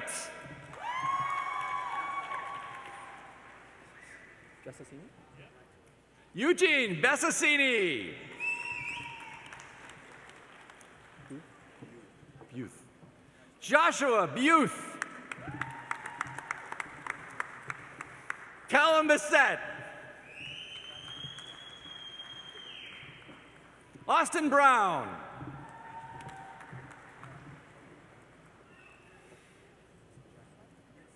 Josette Burgos Rodriguez.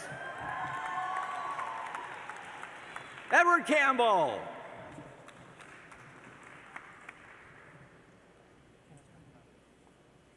Lauren Canistracci. Alexandra Caruso.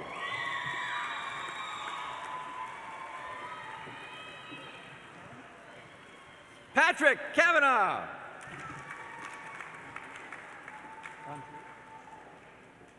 Andrea Corrigan. Cruz. John Carl Cruz.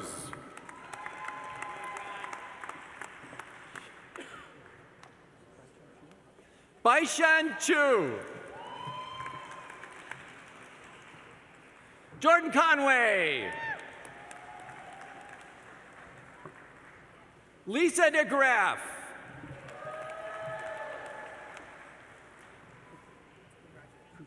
Catherine Kutu.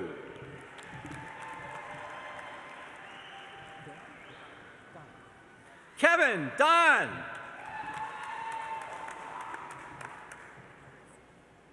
Lori DeRusi.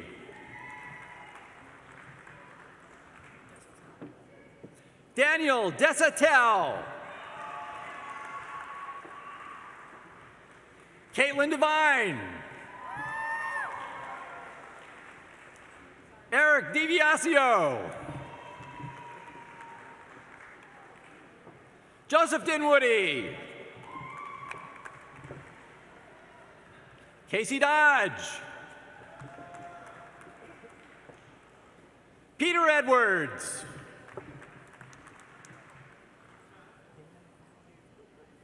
Payam Farr.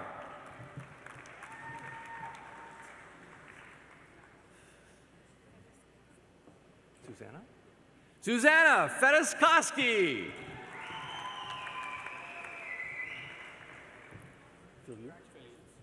Jose Filiu.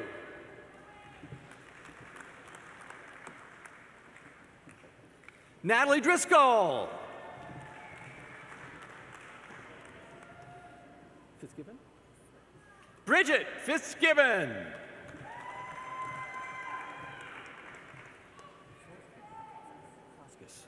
Matthew Floskis. Nicole Flynn.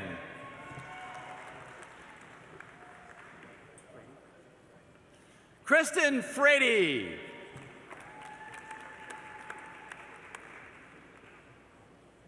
Megan Gobb.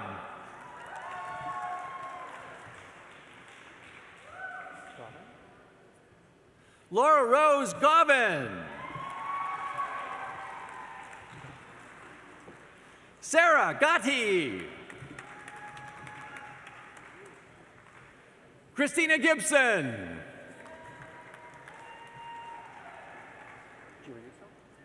Giruso.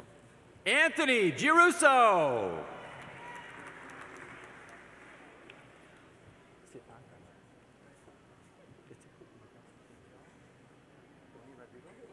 Miguel Angel Goni Rodrigo. Mark Gordon. Patricia Grogan. Stephen Gross.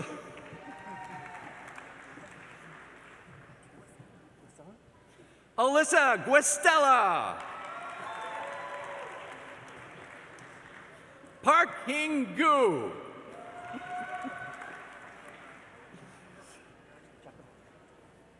Lisa Giacavoni. Amanda Jackson. Amy Jacobs. Allison Jones. Tanya Jones.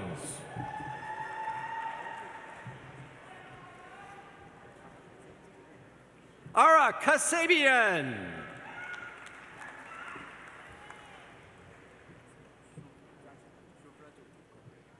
Suvradoti Kar.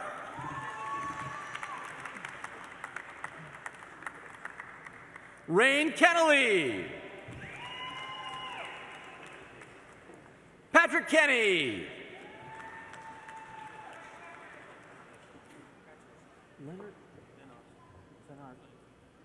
Leonard Kleinfeld.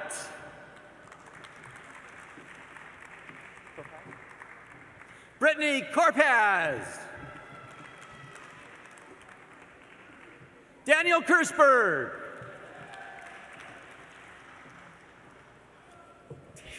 David Macalino.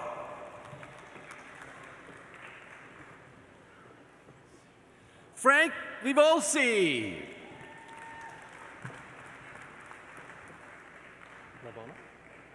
Dara Labono. Anna Lockmer. Joseph Luzzi. Sarah Manchester. Stephen Maris. Joyce Martin. Nicole Matar.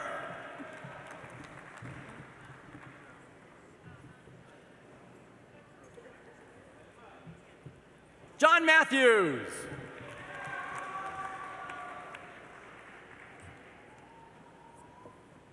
Yakar Muzo.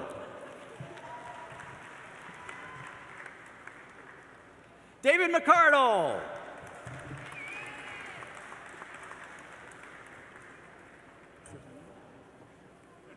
Noreen Mena.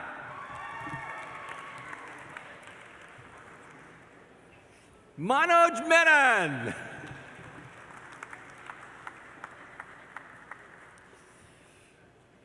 Kasia Mikowitz.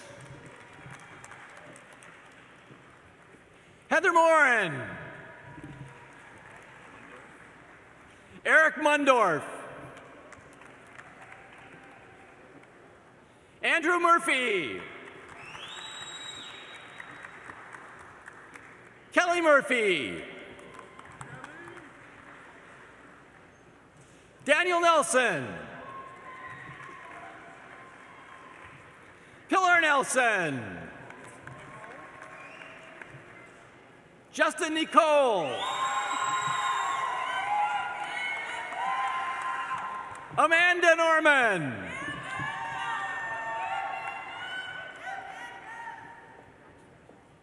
Laura Ochiang.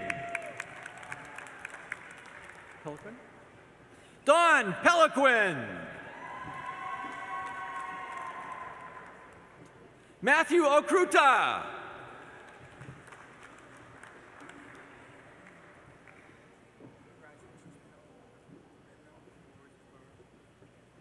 Tobina Morris Opera.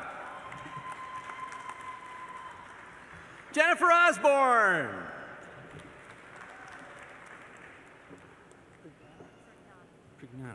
Cheryl Prignano. Wendy Peterson. Wendy Peterson. Amita Patel.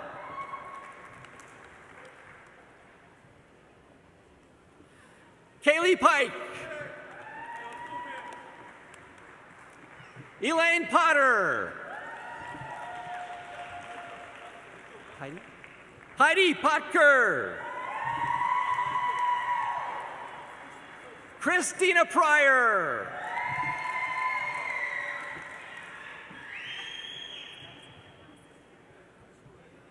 Dina Quintanilla.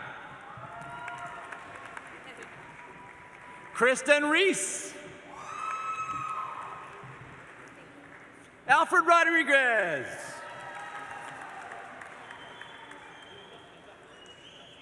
Laura Rogers.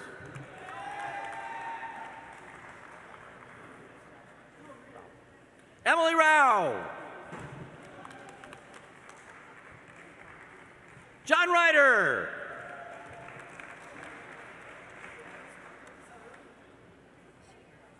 Jacqueline Schemer.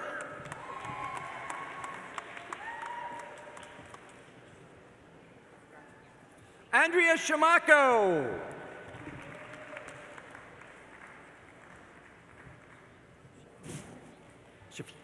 Bisma Shafiq.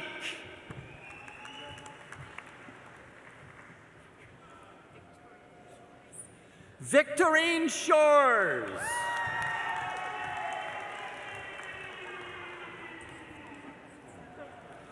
Rachel Skolny.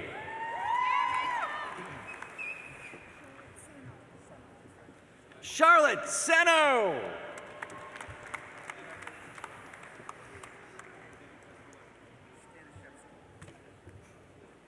Christopher Stanishevsky.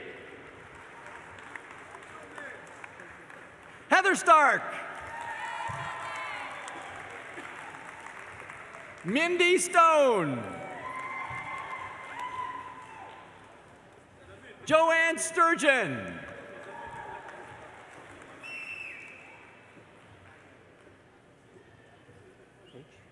Amy Taich. Omar Tazi. Jill Trelease. Kristen Troy.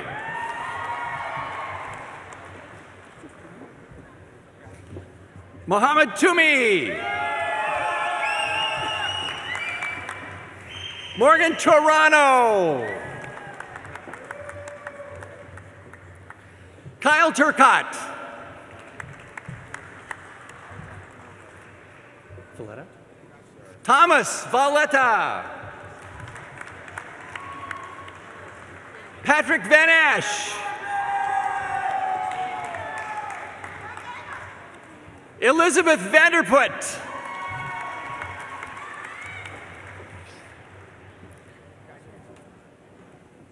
Sarah Ventimiglia.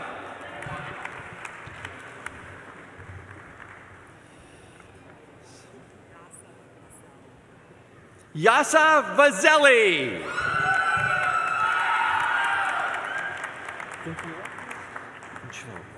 Valerie Ventulo.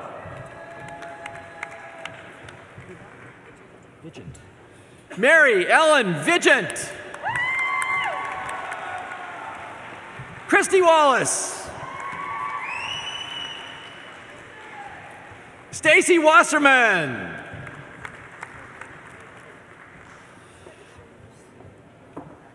Shenchi Wei. Zach White. Zachary William. Tristan Willis Jackson. Sarah Yang. Harrison Zimmer. Anthony Ayudi.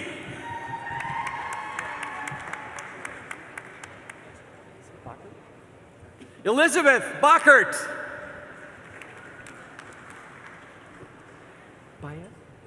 Yolanda Baez. Jessica Barrett.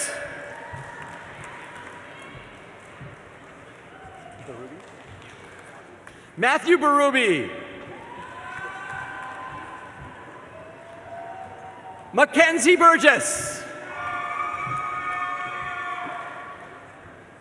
Mark Burt.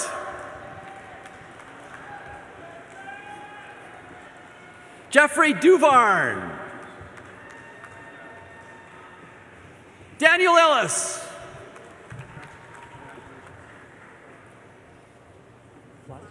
Flaskis. Caitlin Flaskis. Richard Griffiths. Matthew Gusto. Emily Hall.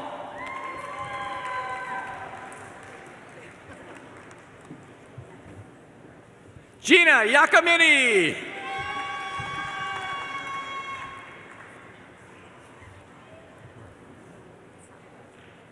Maritza Jimenez.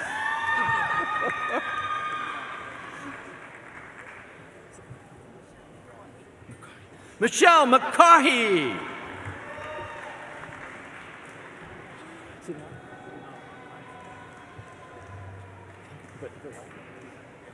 Pahaj Nankar.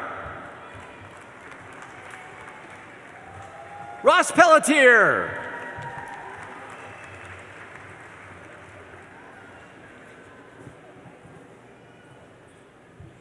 Evgeny Poznakovich Santos. Matthew Roman.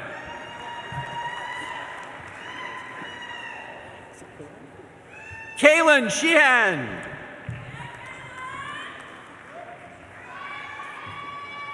Jessica Soldaveri. Melissa Suprin.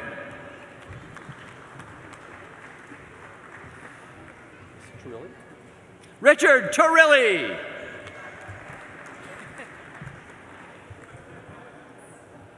Rosa Yepes. Anatone. Kayla Anatone. Brandon Fuller. Thomas Mayo.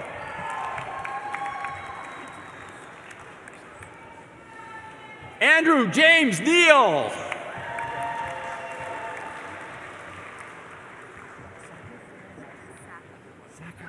Nicole Saka. Shelby Southworth. Erica Teft. Matthew Wallace.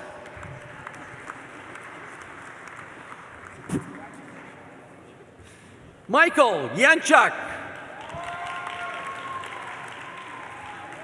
Kirsten Anderson. Dufour. Christina Dufour.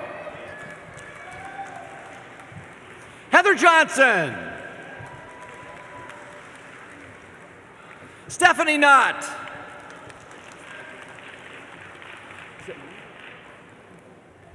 Rena Lipinski. Katie Leahy.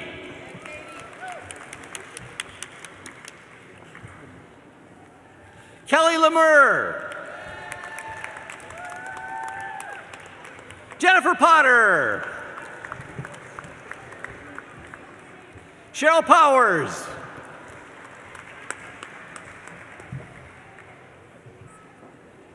Angela Puglisi. Matthew Raymond. Dennis Richards.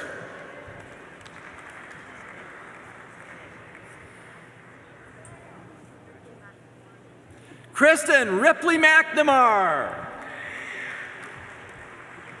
Alexa Roy.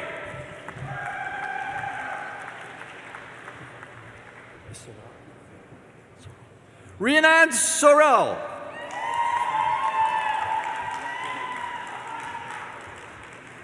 Sarah Zajac. Patricia Bennett.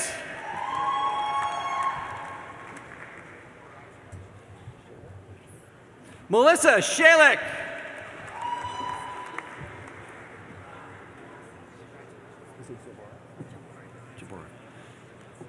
Shauna Jaworek.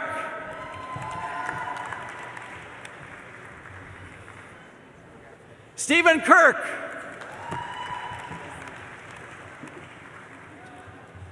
Justin Kish. Gail Whitney Allen.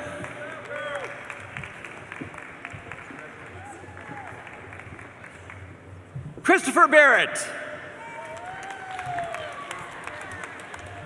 Brandon Brown.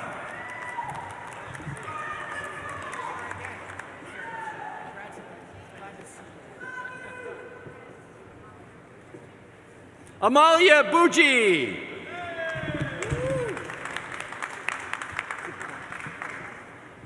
Richard Koya. Stephen Connard.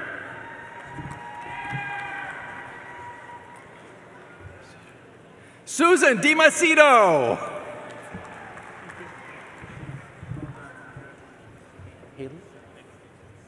Nathan Haley.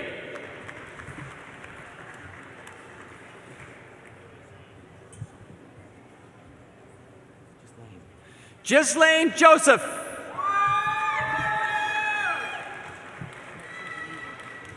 John Moreland.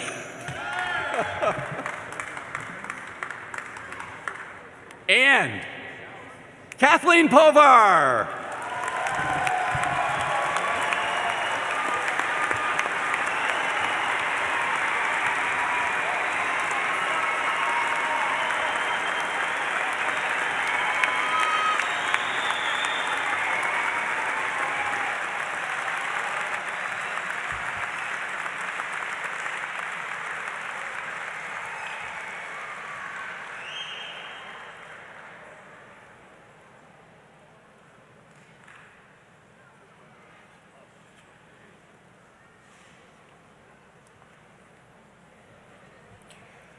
Would you please rise for the alma mater, which will be sung by Kelsey A. Hopkins, class of 2014. The words are found on page 2 of the program.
I would like to invite all of you to a reception at Hope Commons.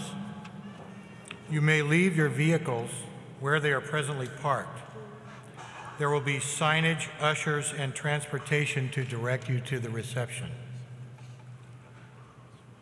Personally, I'd like to congratulate all of you, not only here, but all of you as well. Congratulations to everyone and best wishes.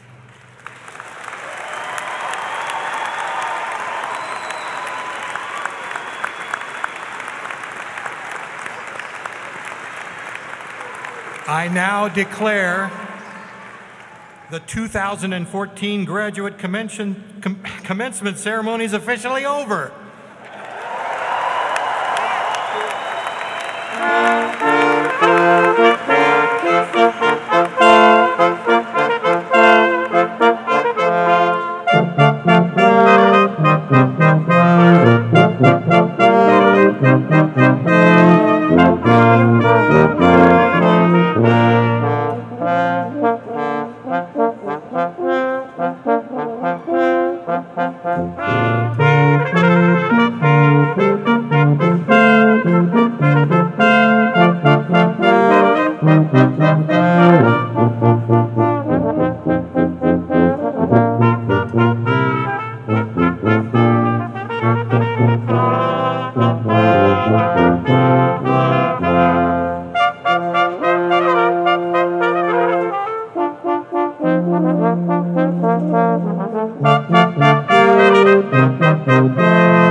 Maple leaf. How many pages?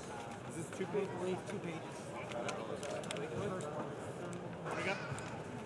Right time? Maple leaf, right? Maple leaf, right.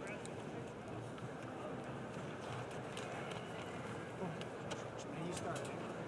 Yeah. Give it 2 measures. Beat at that speed. Give it 2 measures of 2. Yep. Okay. 1, 2, 1, 2.